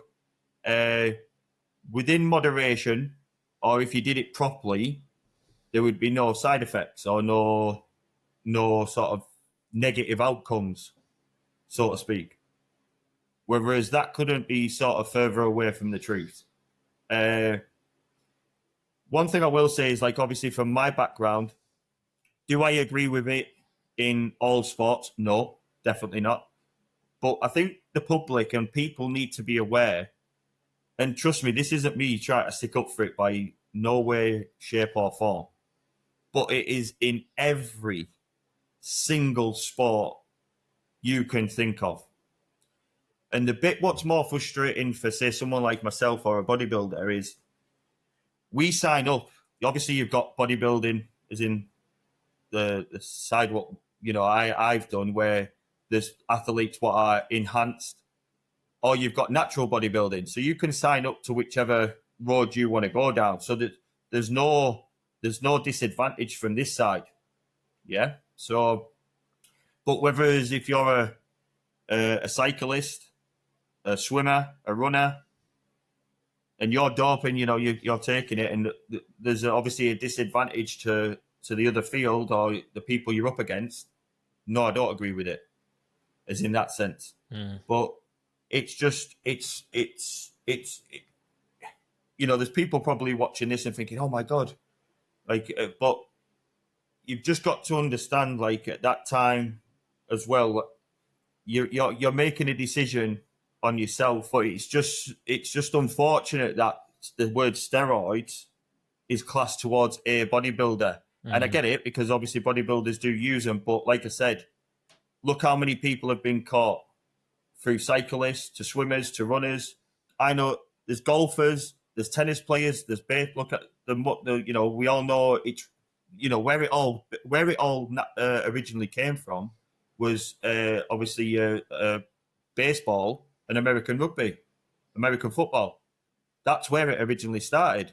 And then obviously these athletes who played baseball and American football, they were like, how come? And it all leaked out. And then obviously bodybuilders obviously were taking it. Arnold Schwarzenegger back in the day, if you watch any of his, he's open about it. Mm. You know, Sylvester Stallone, Hulk Hogan. You've got a list of all these famous people what are all sport enhanced. But for some reason, everyone relates it to bodybuilding. But like I said, it's in every sport. And I know that with 100% that it's in every sport. And if people can't relate to that, and I'll mention it on here because I know how popular it is, but that's how mainstream it is now, and where it's in everything. High rocks. There's lads at the top of there, and trust me, I know exactly. And you know, high rocks. So you know, like, say, I think what I'm trying to say is it was more frustrating for me as a bodybuilder that, say, like, people what were into like running, because bodybuilding gets classed as like sometimes for someone who doesn't understand it and doesn't know what it's about would look at someone on stage and just look at it and think freaks, aren't they? Like, it looks a bit freaky. It's basically enhancing the physique in a way that it's not normal to look like that. But just because we look like that because of the diet and obviously what you're taking and everything what goes with bodybuilding, because a cyclist is like 8-9 stone and looks like that, but they're absolutely full of gear because they're not doing everything else like that training style what makes the physique look like it does. They're training in a different way where it's endurance, and they're using steroids more for endurance, and so they can go for longer and they can train for longer. To a general person sat in a pub who's into cycling, looks at a bodybuilder and thinks, "Oh, look at him, roidhead." But if you've seen someone go past on a bike, it just looks as a nice. But that person who's on a bike could be taking more than a guy who's on stage. Do you know what I mean? It's just been it's so visual, isn't it? That advantage that you gain through, and you know, and I even thought about it then. Like, so if I asked the High Rocks World Champion about I said PEDs. So like, I say PEDs to High Rocks, but I say steroids to you. Why? Like, there's obviously, like, do you know what I mean? They're the same fucking thing, really. Yeah. And yeah, it's just obviously it's so obvious, like, in the bodybuilding world because of where it is channeled, rather than like, you know, recovery that's going into, like you say, increasing your VO2 or whatever it may be. But yeah, like it's more than just like it makes it same again. I don't want to come in. This isn't me trying to stick up for it. I'm just trying to literally see it from how I've seen it and how I see people talk about it, and try and get people a little bit more aware of, because we physically look like we take it, doesn't mean the person next to you doing a marathon, getting training for a marathon, isn't on it. Mm-hmm. It's just two very different training styles, and you know, it's everything. We do it more for, you know, the muscle mass, and obviously to help, you know, if you were to compete and use it, you're using it more for, you can use things to refine the look. But obviously, if you're going into like an off season with it, you can use it to obviously put weight on and size. But when it all comes down to it, it basically helps you recover and train harder for longer. Mm-hmm. And the best way I've sort of someone's ever said it to me from a very like high professional point of view, and this is why you find it in basketball, football, rugby. You know, I know footballers what take gear, like, and that's football, because when you're that passionate about something and you love it, and only people what love sport and passionate about sport will probably understand what I'm saying. When you get to there's only so far your body can physically push itself. There's only so fast you can run. There's only so much you can train. There's only so much food you can eat. There's only so far you can hit a ball, kick a ball, and so on. But if you were to find something, what then you could take it to that next level. It's quite hard to say no to when someone can say, right, you're going to run, you know, 100 meters in this time, but if you take it in that, if you'll take that, then you can knock two seconds off your time. So I think that's why, you've seen it in so many sports, because people just want to push the physique to its absolute limit, and they want to be the best. Yeah, and it's like part of what the culture or or like the cult that surrounds whatever sport that you're in, because if you're struggling, you see someone winning all these races or competitions or whatever, and everyone's like, he's on the gear, then I can totally imagine why that would be so frustrating when you look at, fucking hell, I'm taking my creatine, I'm doing this, I'm doing my protein shake, I'm getting my sleep, I'm doing this, I'm doing this. Oh, and then that's like 2%. And then, and then if you take this drug, whatever, 10, 20% potentially. What do you still take? No. Let's call them PEDs. No. Okay, you stopped taking. When I competed, them. So same again. The only thing what I take now is TRT, which is testosterone replacement. But yes, I'm not going to lie. Is it because probably my past with obviously as competing as a bodybuilder? Probably. But for my case, it probably is. I'm not gonna deny that. It'd be wrong for me to say it's not, because same again, I want people to learn, and we can go into that side of things. Testosterone addition therapy. Yeah. But if you sort of, and you'll probably have friends, and you've probably, with your line of work, what you do in these podcasts,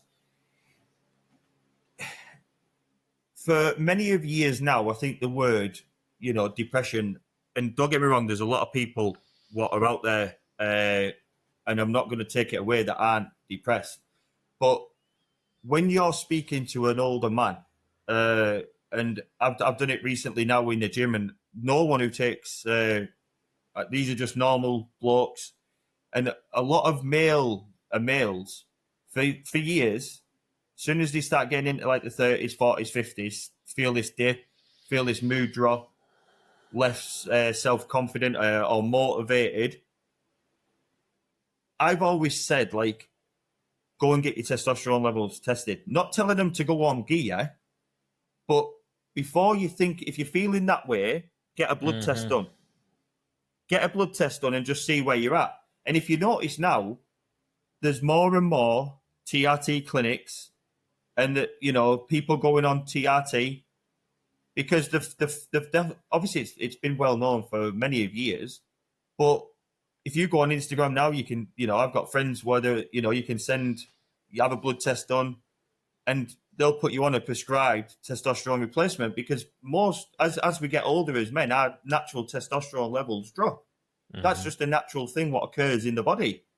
And before you know it, same again, this isn't to take away people what are going through tough times and they're going through depression, but I've spoke and seen so many blokes where once they've gone from being so deflated and like no life in them, and then they've suddenly gone on a TRT, and the testosterone levels are where not as a bodybuilder, they're not peaking them up, up here, but they're bringing their testosterone levels to a normal range.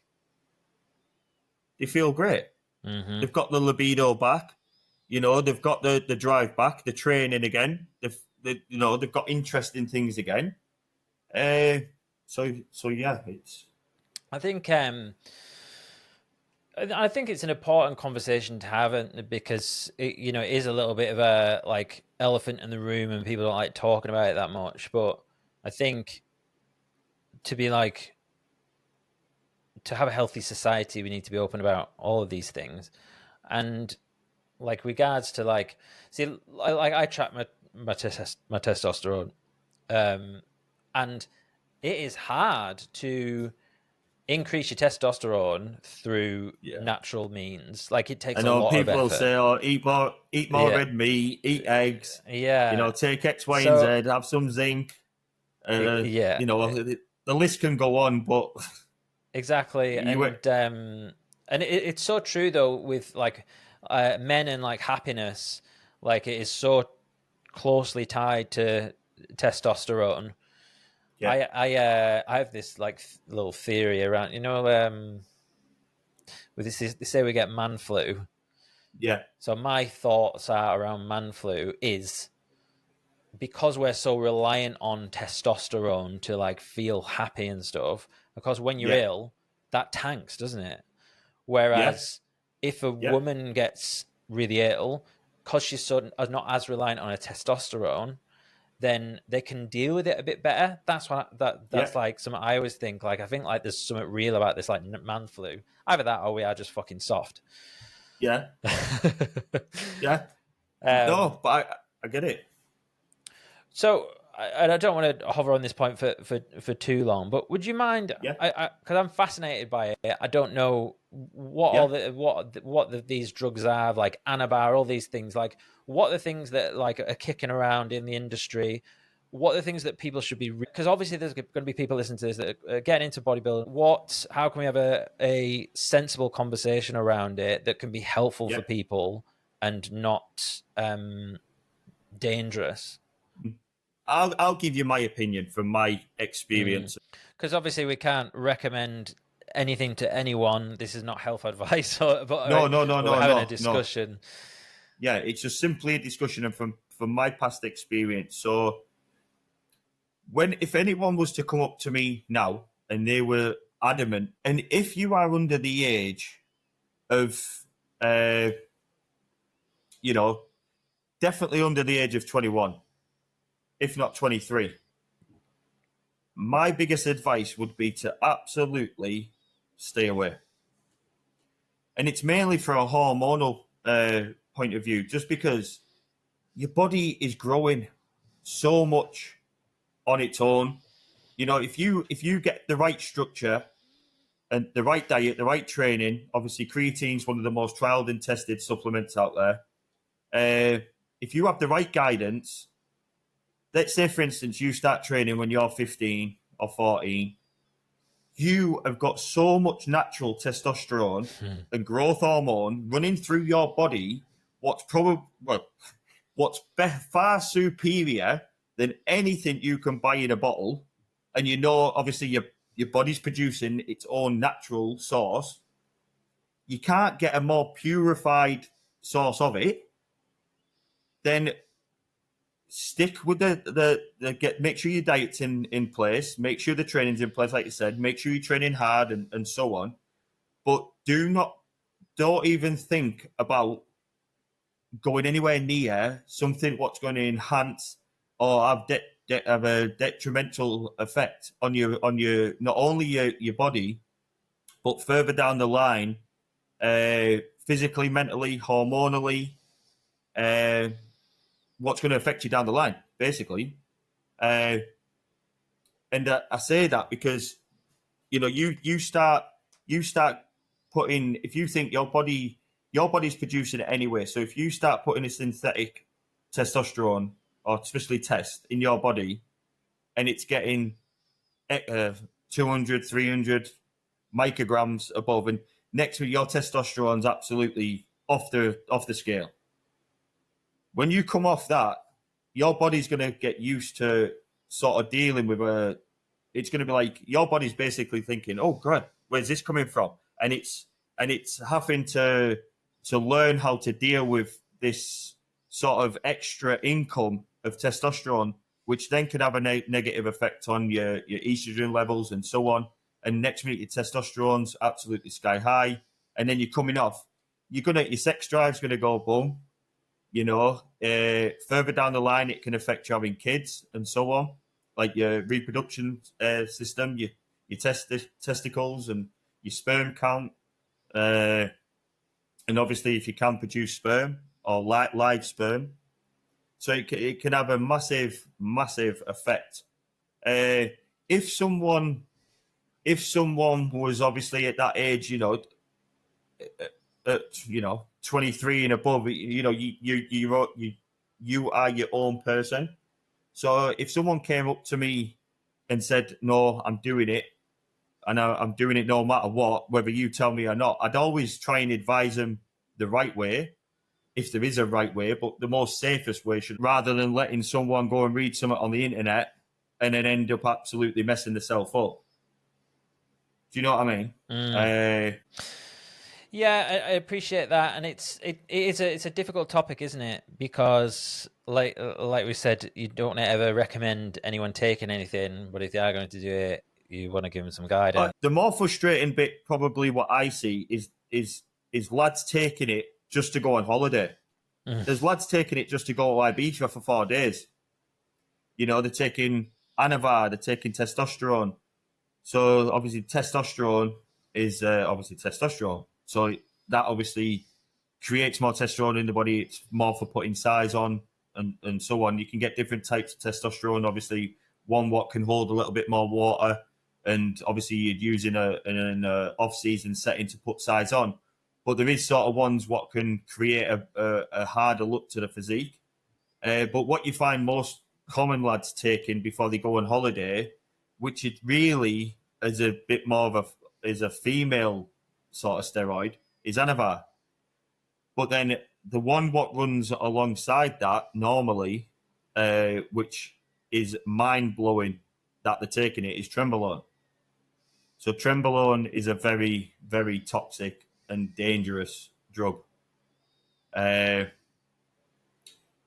Why would someone take Trenbolone? So it's basically gives you a much, much harder physique. But the repercussions, like the side effects of Trenbolone, you know, you can get night terrors, you can get obviously the night sweats. It's very toxic on the system. It's just not a good drug. Some bodybuilders, like even most like top end bodybuilders, stay away from it now because of the side effects it does have. But if a say like a top bodybuilder, professional bodybuilder was to take it, you know, 9 times out of 10 they'll use it towards the back end of a prep, so the last week or 2 weeks, just to get that final sort of look what they're wanting to achieve, or help that sort of look they're wanting to achieve. But then you've got lads taking it, like I said, just to go to Ibiza or go on holiday with their mates, and because for some reason it's just looked at so it's not even. They need to be more aware of what they're doing and what they're taking and what it's actually used for. But people are just looking at it as if like they're going in the shop and, you know, buying a pack of chewing gum off the shelf. It's just like, they're looking at it as if it's nothing. Oh, I'm taking Anavar. I'm gonna do a course of trend before I go on holiday. Like what you on about? Like, you know, they're not even lads what compete or you know, they might have just started training. Just you know, we've all got them. You know, we all know them type of, you know, the lads what suddenly book a holiday and then they start training more and maybe going on a bit of a diet, and then next minute they're shoving all this other stuff in. Have you had any like tragedies in around people you know with regards to taking any of these drugs? Physically, I don't know. No, I haven't.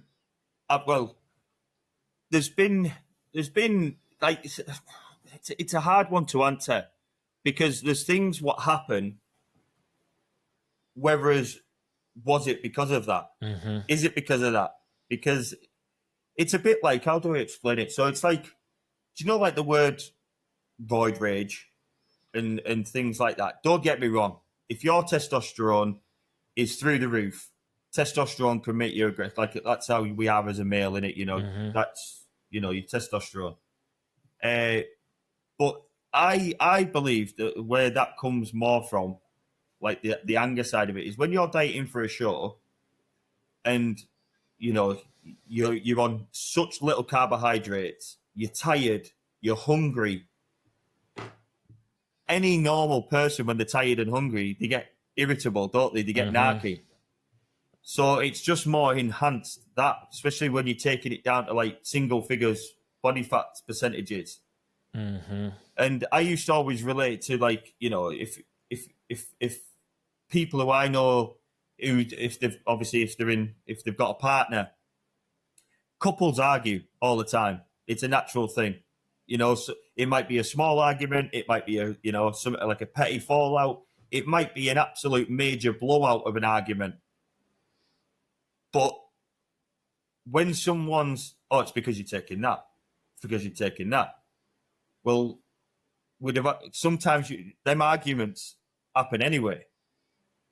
Do you know what I mean? So, but going back to the more serious question of, I don't know anyone who's passed away from physically taking steroids. A direct relationship. Like a direct, like someone, I don't know anyone who's took a tablet or took an injection and then died. I don't know anybody. Do I know professional bodybuilders or not know them personally who have unfortunately passed away? Yes. Very, very little. But then but then you don't really get to hear the full side of the story of why they have. Do you know what I mean?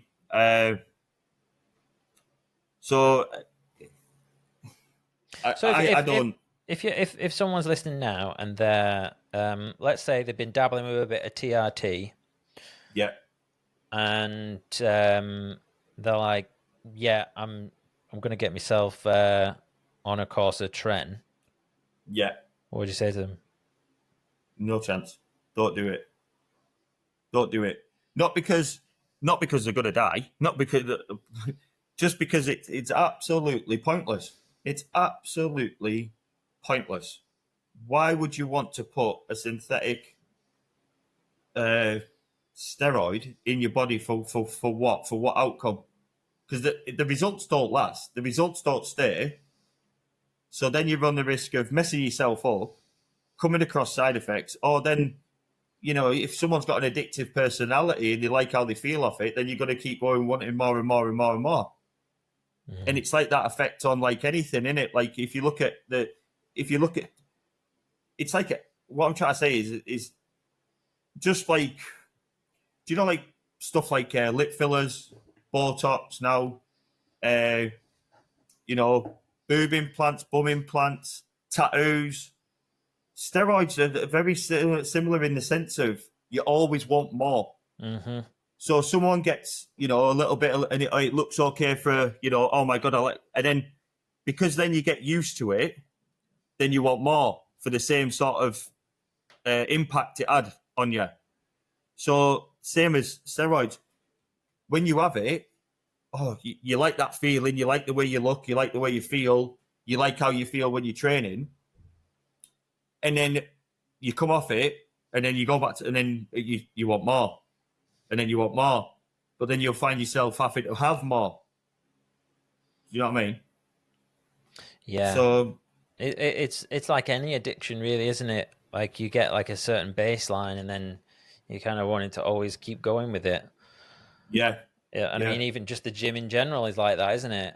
Like you're like, you'll go up to like, I'm like, like biceps there, and then give it a couple of days, and then you're used to it. That's your new baseline. Yeah. And you've just got to watch with, obviously, like I said, your mental health as well. Like, like you put in synthetic, especially if you start taking it like that, you can mess up all sorts. And, it's I've always said as well, like, it depends on the person. And what I mean by that is, like, we all have them type of friends where, you'll have groups of friends what you can drink with, and they're the best crack, they have a laugh, and they're great. But there's always that one guy who has a drink and he turns into an idiot or aggressive, or he always gets into a fight or something. Whether it's the same with people who, like, I would like to say, like, I like even friends of mine, and it, like, even family, I've never sort of tried to be anything I'm not. I've never, I might got a bit more confident, but it's never changed me into this horrible, aggressive person. But then I know lads what have not competed before. They've took a little bit of test, and then because they've had it, they think that they've got to become this like not very nice person. So it's the same sort of effect as what like drink does to people. Some people have a drink and they can go out and have a good night, but then some people drink and absolutely they're an absolute menace. It's the same with that. Some people take it and compete. And what you actually find is that people will actually do bodybuilding and compete. They're the nicest, most pleasant people you'll meet. And when you go, like I've had it time and time again. If I've ever got people what have competed, if I've, family and friends have come to watch them, I could almost guarantee at every show I've been to, and I've spoke to friends and family of theirs, they've all said, "What a great day! How nice is everyone?" Mm-hmm. But the only backlash it gets is the ones what don't compete, and they take it to go around town and have this persona about them, and that's the image it sort of portrays and gives people. Yes. Yeah, that's true. When I spoke to Ellie Crabtree, she described you as a bit of a father figure. How'd that make you feel? Ellie's a very close client of mine. She's an amazing woman. And anyone who knows Ellie, and obviously you've had the podcast with her, I couldn't even put it into words of how proud of what she's achieved as an athlete, but more so as a person. I've known Ellie many years. Like, I grew up on Shearwater Crescent, and her granddad used to live across the road from us. So I've known of Ellie, and I've known of her family since I was a little boy. So given the opportunity to work with her, with everything that she dealt with and went through, and what we achieved, was a journey like I've never experienced sort of before. And I even not just Ellie, but I try and be there for my clients. I go above and beyond, and most of them will tell you that. So it's not, I think as a coach, I think that's, one of the main things is it's all right being a good coach, but if you can't relate to your clients and be there for them outside of the gym, and teach them the process in the gym, outside the gym, and everything what goes with the competing side, then I don't think you're in a position to sort of to coach someone, so to speak. But yeah, Ellie's journey is far beyond anything and we have seen what she's doing now. To see her go from such a dark place with no self-confidence, and she won't mind me saying, but physical and mental condition so low, and letting her physique get on top of her the way it did in her body, to then turning it around, and literally she has done a U-turn. Like, it's if anyone's watching this and you haven't seen it, it's night and day. It's not even like, oh, she's lost a little bit of weight, and she doesn't even look like the same person. No, doesn't look like the same person. So for her to say, and she's messaged me, like, obviously we've had lots of private conversations, and she's said many of I've never heard her say that she looked up to me as like a father figure, but I know that she's very grateful for the time and effort that I put in with her. That must be pretty special. Yeah, to have that impact on the people that you coach. Yeah, I think I've coached now since about 7 years. I think somewhat roughly 7-8 years. And the enjoyment what I get from helping people, same again, I think it goes back to just get hooked. Like, going to if you notice as well, if you've seen any of our stuff, like, I go to every single show. Well, try and go to it unless there's something I've got on, like, personally where I can't make it. But some coaches, you just check in with them on a Friday or a Saturday, and that's, they do a quick little check in. You get your feedback, and then that's you done, and then you go off for the week and do your thing. I try and make my coaching I'm there for them. I do the check-ins with them, but if they need to phone me for a rant, or they need to ask me anything, I'm right on the other side of the phone. If you ask anyone if you had anyone on here, or like if you asked Ellie, she'll tell you like I reply within minutes, or especially definitely within the day with any message or phone call. I'll get off my clients. I'm right on the other side of the phone. She did say that actually, because I asked her. Said your voice notes are legendary. Yeah, you might not like. Yes, like I said to you before, sometimes I get a bit carried away and I go down a different path and then come back, and but I try and keep them. Just from my past experience, try and be positive, try and be motivating, try and if they've got like a problem or they're talking negative about something or like I said, a problem, I try and talk them through it or try and get them to look at it from a different way. So yeah, I'd like to say, I'd like to think that most of my clients would say the same, that, I'm always there and I'm always sending, a very positive or a productive sort of message back to whatever they've got. When you filled out my guest form, you mentioned something around things aren't always as they seem from the outside. Along that lines, what do you think people get wrong about you? I think, I think this is going. I was meant to mention this before, but I think we got carried away. So when we were going back to my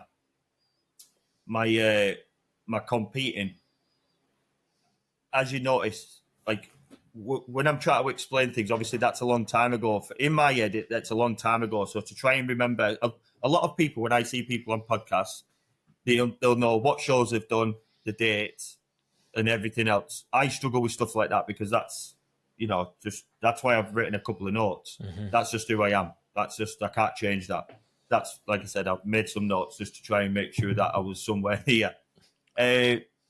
But that's a positive trait, right? That's like a professional, really respectful. Do you know what I mean? Yeah, I'm just natural. I won't try and be anything I'm not. I have my own ways of doing things and finding ways of doing things. So going back to that, when we were going back to the bodybuilding, as you'll know, as I said, how addicted I was and how much I loved it.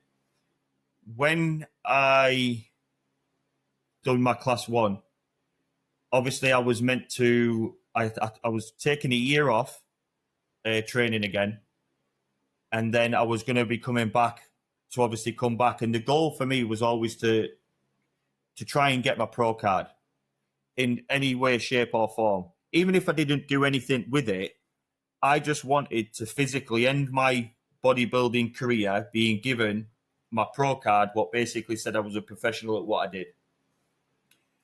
At that time, was I on the right track and could I have done it? I do believe I could have.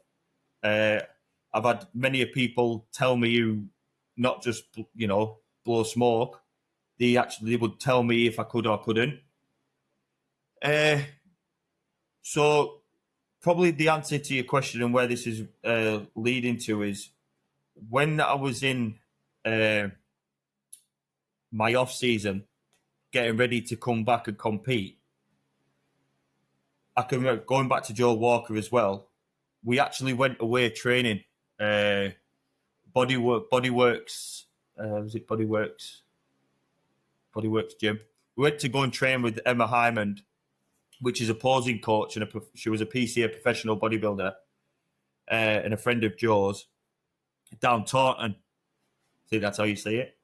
And I can always remember. So I went training, and this is obviously the peak off season.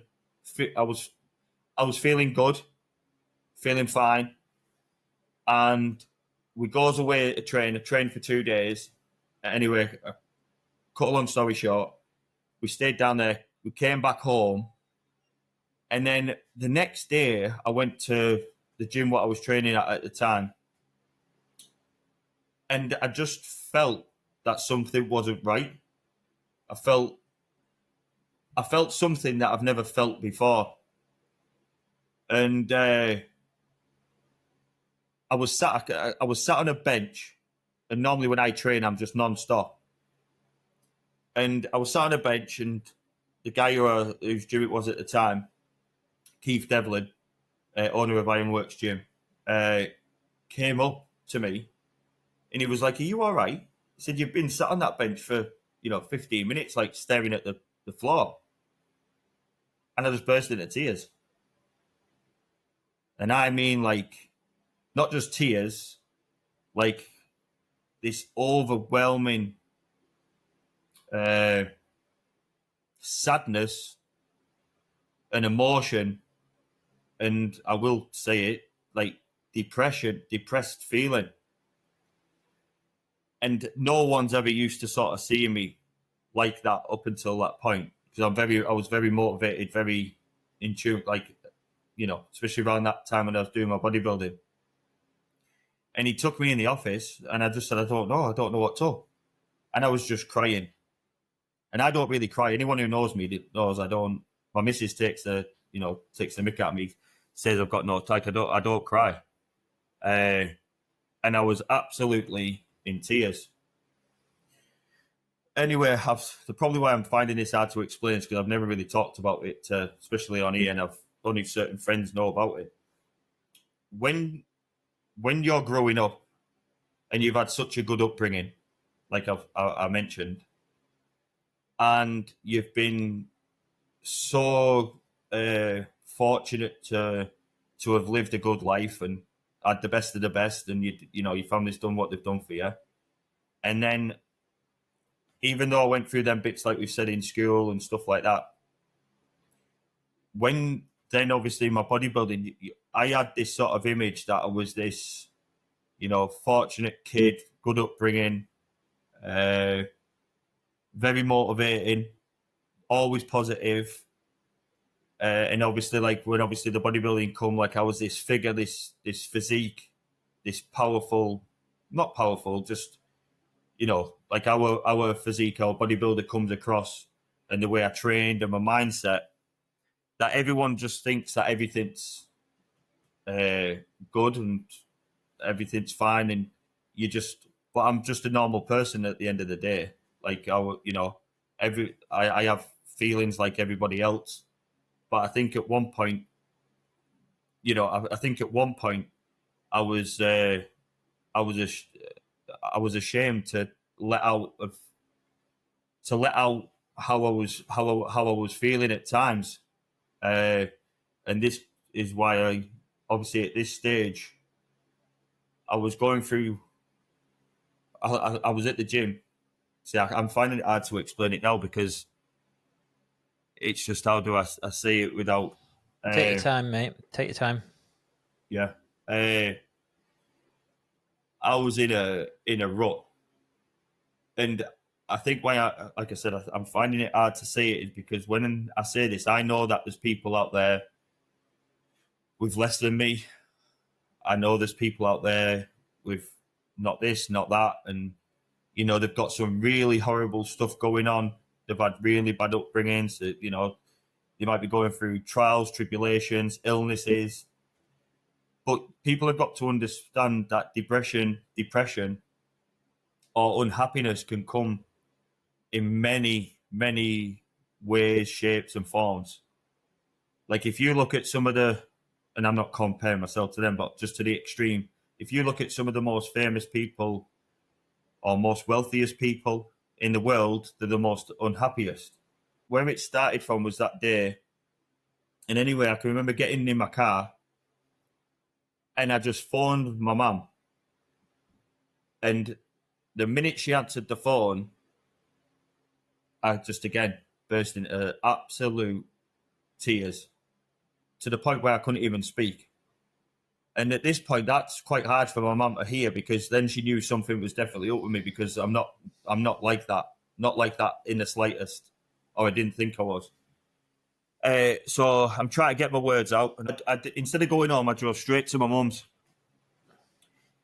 And I kid you not, she literally opened the front door and I just dropped. to my knees, and Wow. I felt broken. I felt absolutely, and I don't know where it came from. That's what I mean. So it was just like, from being away at the weekend with Joe and trained for 2 days, and we put our bodies through absolute madness that weekend. We did train really hard. To then getting up the next day to go and train back, to then getting this overwhelming feeling of depression, sadness, lost, I think was the word. I dropped to my knees and I just literally broke down, like bad. So anyway, I sat down, and of course my mom's like, "What's up? What's up?" And I was just like, I do not know. I can't. I couldn't put it into words. There was nothing up. There was nothing going on with a relationship. There was nothing going on with friends. You know, my personal training was through the roof. And obviously at that time, my training, there was nothing bad in my life whatsoever. Nothing. And I couldn't understand why. Anyway, from that minute of feeling like that, that was it. I went into the biggest, darkest hole of my life. And same again, not many people know about it. But to the point where, obviously, my dad came home from work, broke down again. They calmed me down. And then I stayed at my mum's that night, and I just felt in this dark hole. I didn't know what was going on. I didn't know where it come from. And from there, I was just like a bit stubborn. I got myself to, and I was just like, I need to go home. And I was on my own at the time. And I went home and shut my door. I didn't leave my house for about 3 months. Jesus. And when I say that, I mean, sorry. It's all right, mate. Just take your time. I mean, to the point where, like, I literally didn't shower for weeks. The thought of going to the shop was a chore. I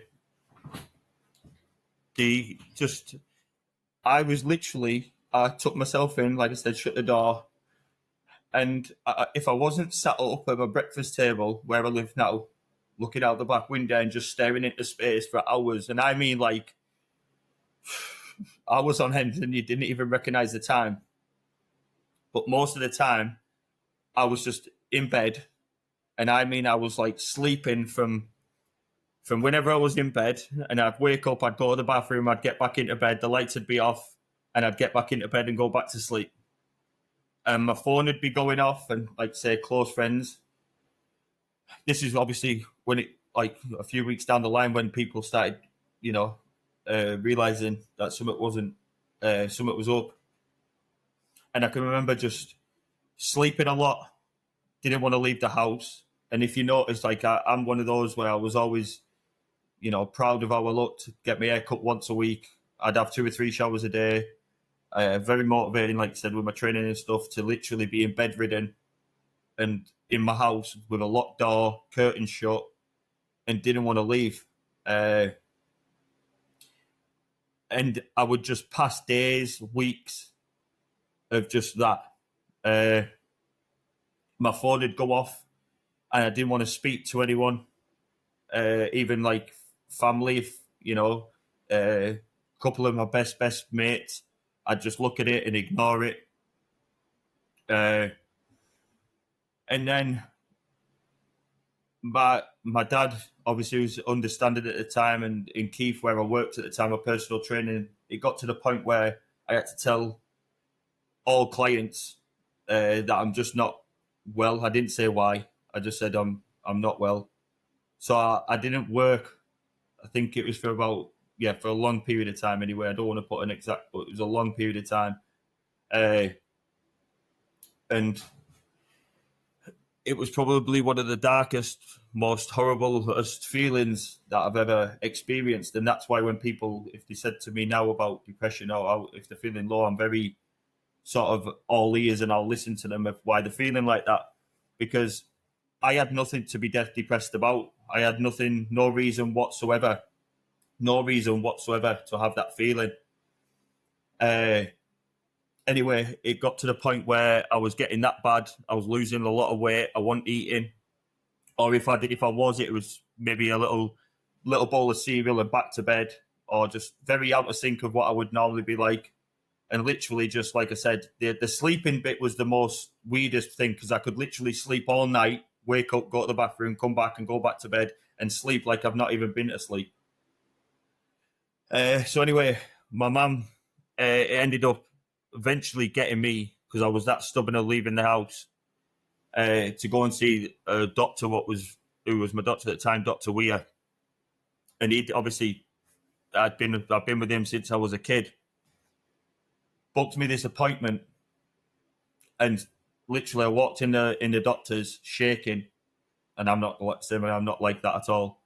And he shut the door, and I sat down, and he asked me one question, like, so what's up, kid? And that was it again. Boom. And I think from that minute he seen the tears and how real they were and where I was in that time in my life. He was just like, and my mum started crying. My mum was just like, honestly, he doesn't know what's up. And at first he said, I know you don't think it, kid, and I know you don't want to admit it, but it looks like you're depressed, mate, type thing. Basically said it simple as that. And I was like, nah. I was like, I'm not. I was like, I've got nothing to be depressed about. I am not depressed. And I was not having an argument with him, but I was very adamant that I am not depressed. Anyway, it was just like, kid, please, just 2-3 weeks. I'm going to give you these tablets. You need to do at least just do a course and just come back and see how you feel. So anyway, I get these tablets. Mum, I was in bits because of what he just said. I goes to my mum's, and I just got the tablets and I chucked them in the sink and I just smashed them. I said, I am not taking antidepressants, Mum. I said, I am not depressed. Anyway, so same again, I'll try and cut a long story short. I was adamant in my head that there was just something not right. I said, I know my body, because obviously my bodybuilding and everything. I just said, I know my body better than anyone. I am not depressed. It feels like there's some sort of imbalance or something going on. What's making me feel like this? So I goes through probably another week or two of feeling like this. And then I get back in, I get booked in. They do a blood test. And on the blood test, what comes back was I had an underactive thyroid and my CK levels were absolutely on another level. What's CK? So basically do you know, like say for instance, when you train, so like if you've got, say if you tear a muscle or there's wastage of a muscle in some sort of way, that will then go into the bloodstream, and it's like an increased. If I'm right in, I don't want to get it wrong. So it's like a waste product from repeated damage of the muscle. Yeah. So like say for instance, if I went and trained now and did a leg session, if I went and had my blood test done, my CK levels would be higher. Yeah. But this was like literally through the roof. So you kind of cause like a toxicity within your body in my system. Right, these high levels. Wow. Yeah, and the bit what I missed out before, going back to same again in that off season where I'd just come off the class 1 wins and stuff. When I was preparing to to get ready for the year after, I was in the gym and I ruptured. I was doing 400. If anyone knows what 400 kilogram feels like, it's probably like a mini, like a car, like half of, it's heavy. 400 kilogram is a lot. And I was leg pressing at the time, 400 kilogram for 8 to 10 reps weekly, week in, week out. So building up to that. So like, you know what I mean? And then on my top set, I would literally do 400 key. So 20 plates, dum. So which it's a lot, you know? But on this one day, I was going away and I was in a bit of a rush. And as I need to get my session in before I go away for the night. I goes in and someone was on the bike, someone was on the leg extension. And I used to have a sort of training routine, what I'd stick to before I went into them sort of heavy lifts. I'd do my 10, so a bit of dynamic stretching, get the hips and that loose, go on the bike for 10 minutes, start off with leg extensions or some sort of hamstring movement, leg extensions, and then go into like my leg pressing and squatting movements and patterns. This one day, like I said, people were on their bit to kit. And I went in and I just thought, you know what? I'll just start with a leg press and then I'll go to this and go to that and I'll just do more warm-ups and build up slowly. So I put a plate on, 15, 20 reps, a couple of plates on. Anyway, started just building up and then obviously get to your working weight. And I did like 360 for like 12 or 15 reps, and I mean like right down all the way up. And I was always quite a heavyweight, high intensity, high volume sort of trainer. And then anyway, I put the 400 on, which is what I've been doing every single week. And I asked a lad called Jack to spot me just to be, just to have someone there, just for them extra couple of reps at the end to try and to get to past where I got the week before. And it still haunts me to this day because I'd tell any client to stop. But I had my music on, my headphones were on. I think I used, I trained, when I was doing legs, trained at some hard rock, some Slipknot or some Disturbed or something like that. And anyway, I get to like the 4th rep. I do 1 rep, feels fine. 2 rep, feel fine. I think on the 3rd or 4th rep, I push and I bring it down, and in the right side of my quad, it just felt like a little bit tight. Not like a pull or strain, just felt tight. And this is like my sort of mindset. I'm like, just one more rep, and then I'll leave it. And it didn't get any worse, so I just thought, oh, one more. Anyway, I got to like the 7th, and it got a little bit sharper. But because it was on 7 and it was an odd number, I was like, right, just one more rep, do 8, and that's you done. On the 8th rep, it was coming towards me, and I just felt it roll and pop. And I mean, like, literally within, as soon as I thought it had happened. I thought, that's too tight. And I was just about to say to Jack, but when you've got 400 key coming down on top of you, towards you, it isn't just as easy as stop and put it back up. I had my headphones on, I was in the zone, and I literally was just about to say, that's enough, and it just rolled and popped. Anyway, managed to get it up with Jack. I let Jack knew something had happened. We pushed it up, and I thought, I sat back in the leg press, and I thought, oh, it doesn't feel too bad, to be honest. Next minute, I just felt the colour come out of my head and just boom. I went white. I felt sick. Anyway, I went to stand up and I couldn't even put any pressure on this leg. Within probably 10 minutes, my leg was black. Not so much on the front where I thought it was, but right down the side, all the way down the back of my calf, all the way up my hamstring and up my bum. Wow. And I mean like black, like blood just boom, Jesus. Like a puddle. And I was like, shit. Keith came running over, the owner of the gym. Anyway, I had to get my dad to come and pick me up. So I had to go straight up to Furness General. Anyway, cut long story short, I had an 8-inch rupture underneath the belly of the you know, so like your outer quad, your quadricep at the front, but obviously the outside of your quad. The muscle what's underneath there was literally an 8-inch rupture. So they put it on like you know, they put the jelly on your leg, the scan, put the machine on, and there was just a black hole in my quad like this. Wow. So it was a full rupture.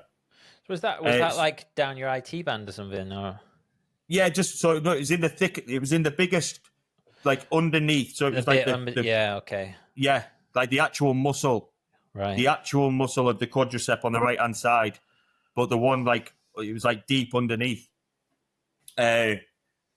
So I goes to the hospital, gets this, found out that I had to get crutches. Obviously, then that was in the back of my mind, obviously, about competing. I knew. And then my dad was down Barrow Rugby at the time, coaching. So he phoned Matthew Lippett, is a physio in Barrow. And great physio. He's worked on me, you know, every year. I goes down Barrow Rugby, walks in, and he just looked at me. I sat on I gets on the bench, and he just went, "You're done." And I went, "What do you mean I'm done?" He went, "That's that's gone, mate. It's done. You won't be competing next year." And then boom, that was me again. But the reason for that story is they think the stress what that rupture caused in my body and the toxicity of and how high my CK levels were. My mum has an underactive thyroid and my granddad had an underactive thyroid. So it's hereditary in the family. So the combination of this build-up of my CK levels in the system, plus the main concern and most reason was having an underactive thyroid, what I never knew that I had. But this sort of this highlighted it because it made me get and they were like, "Oh, kid, you've got, your T3, T4, it's way out of sync. You've got an underactive thyroid. Now, if you type in side effects of an underactive thyroid and high CK levels, depression, low mood, X, Y, and Z, all these things I was feeling to this extreme was literally the repercussion of my injury and then obviously the underactive thyroid. So once I knew that, I got obviously POM medication, which I take levothyroxine. Now I've took it for years, which is 175 mg a week and 200 of a weekend. I don't know why they do it like that, but they do. Once it took a very long time, this depression and feeling I was off work for months. So that feeling of that depression and unhappiness and how bad I was lasted for a very long time, to the point where even my dad, I can remember him coming round, because like I said, he's a very hard man, very he doesn't really show emotion. I think that's where I get it from. He doesn't show that when he's upset. He doesn't show, he just doesn't show like his emotions. He's just not that type of guy. And I can remember being at home and I got a knock and I answered the door. I had a massive beard at this point, my hair. I had a grey trackie on, like just been in it for like days. And I just, the hardest bit for me was seeing him cry. And tears, not so much cry like, really bad, but he got tears in his eyes, and that's when I sort of knew I was in a real bad place, because he doesn't show emotion. And when he seen me like that, I think he realised that this wasn't me just saying I'm having a bad day. This was like, I need help. Something was going on what I didn't understand. And it was a bit like I was crying out for help, but I didn't want to say how I was feeling, because I didn't think anyone would understand me because of how I was and what I've had. And, you know, I live in a nice house. I've always had a nice car. I've never wanted for anything. I'm not saying by all means my family's not millionaires, but we've just had a good solid lifestyle, and I've never wanted for anything. There's no reason for me to be that way.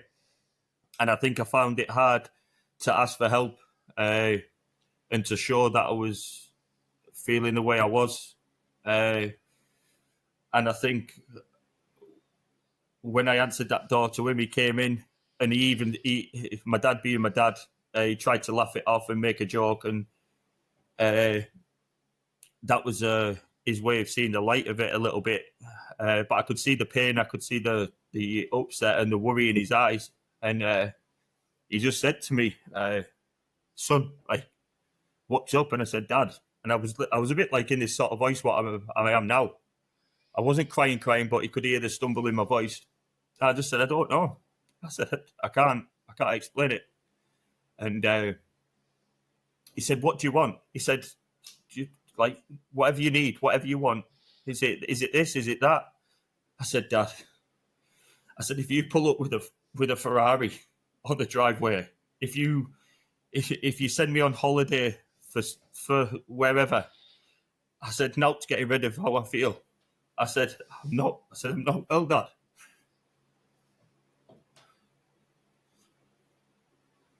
Sorry, mate. Take your time. And then that was I think that was the realization that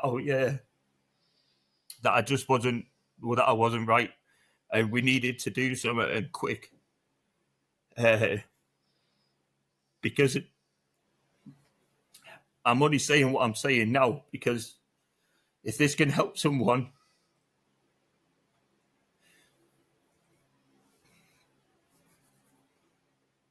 it's done its job. Because even someone like myself, who's got everything he's always wanted, lives the life that he does.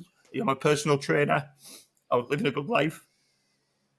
If someone of that, even someone like me, can feel that low, and please don't think that I'm saying this with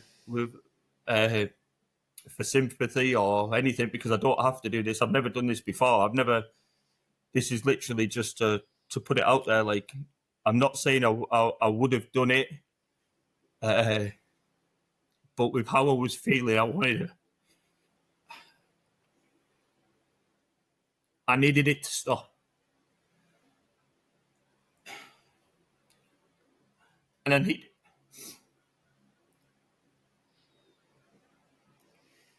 I needed that feeling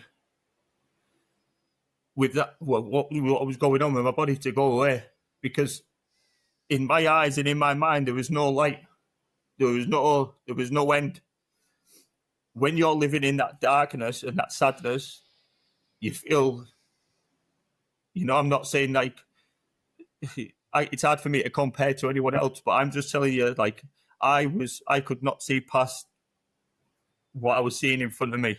I couldn't see any light. I couldn't see any way out. And that feeling what I was getting on a daily basis was something I don't wish on anyone. But it just gave me a bit of, when I found out, like, when it was an imbalance in my body, and I knew there was a sort of way out, if that makes sense. And I had the right people around me once they knew what was going on. Like I said, my mum and dad, they obviously wanted me at their house. I was adamant I was staying here. But I had the right people around me. They checked on me all the time.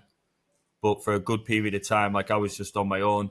And it sort of, like I said, with the doctors and the antidepressants, I just didn't take them. And then fast forward it, when once I found out the reasons for it, and then once I got on the my levothyroxine and stuff like that, and then started addressing the points what were causing me to feel like this, I slowly started to pick back up and get myself together again.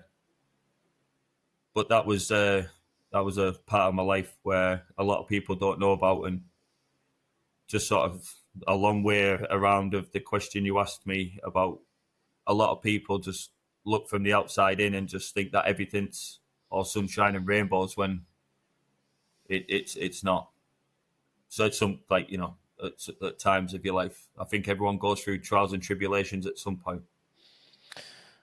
Well, thank you for sharing that, and for being so open and vulnerable. It was obviously very, very emotional for you and for listening to that. So I feel very, very honoured that you're willing to go there.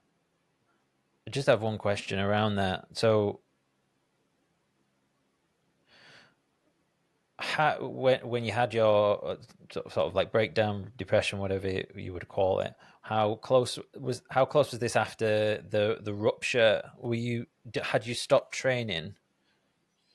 Yeah, so the rupture, yeah, so it had healed. It got sort of better. Like I said, I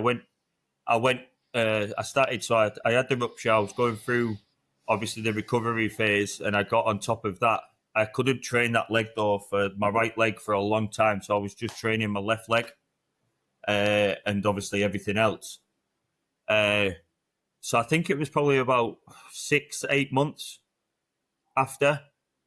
And then obviously that's when I sort of had in my mind I was only meant to have a year off and then compete, whereas now it went from that to thinking, right, I can pick my training back up. I'm going to start picking it back up. I'll have a full year. So I'll have the back end of this year just getting training back together.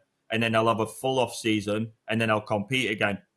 So I ruptured my quad, started picking things up, but in this sort of time frame of this to when I was feeling like this, the toxicity and obviously the underlining conditions I had going on with the rupture and the negative effect that had on my body, to then my underactive thyroid, then led on to this, which then sort of, yeah, it was just a knock-on effect.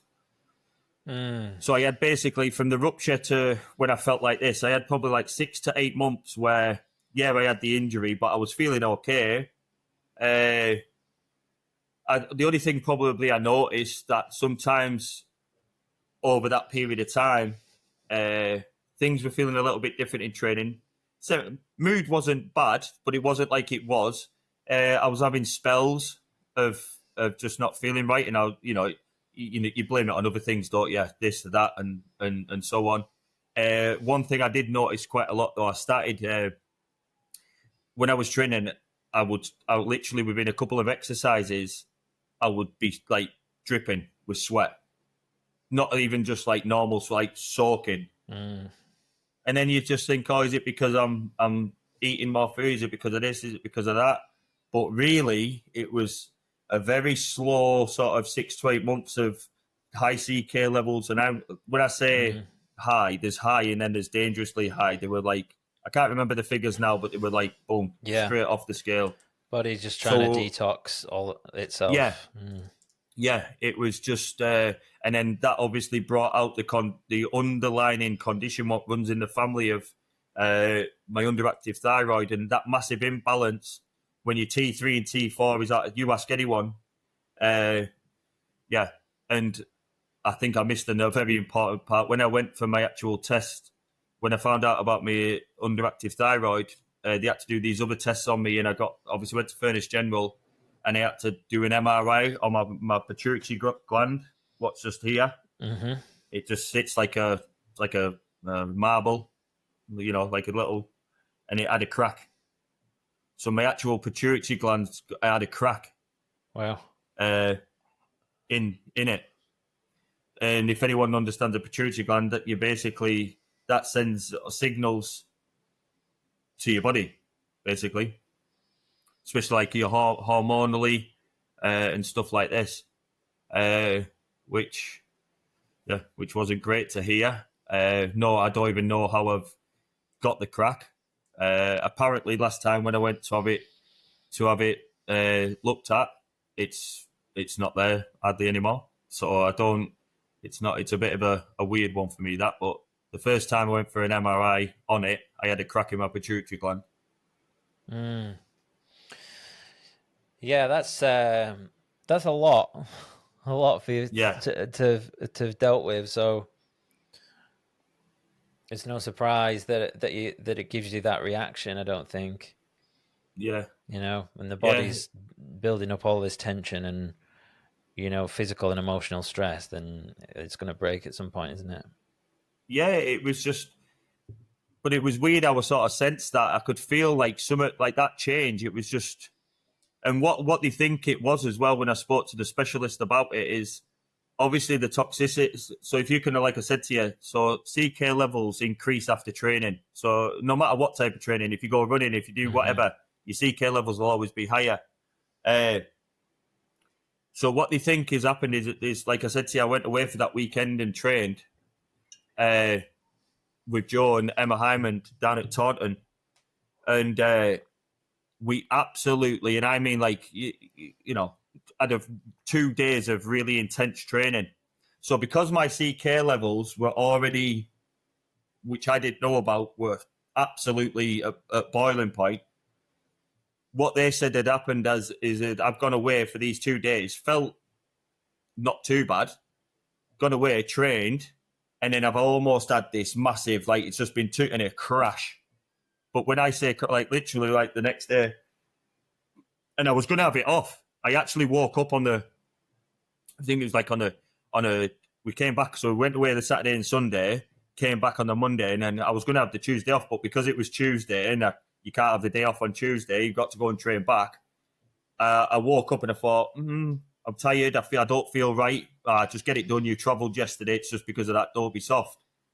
And literally went in, did like I said, an exercise or two, and then I came out in this sweat. What I told you I get, and I just felt like, do you know when you go in the gym feeling full of a bit of like energy, and I was psyched up for my session, even though I wasn't feeling 100%. I got myself psyched up. Within a couple of 1 or 2 exercises or sets, I felt this sort of sweat come out of me, and I felt like deflated. You know, like when you've done, say, like you'll have experienced it when you've done like a intense functional session or high rocks, and then at the end of it, you feel flat and depleted, and you know you've had a good sweat on. I almost felt like that. I just felt like, phew. And then I just sat on this bench, and I was just like, I had no feeling, no, just this overwhelming unhappiness / depressed, lost feeling.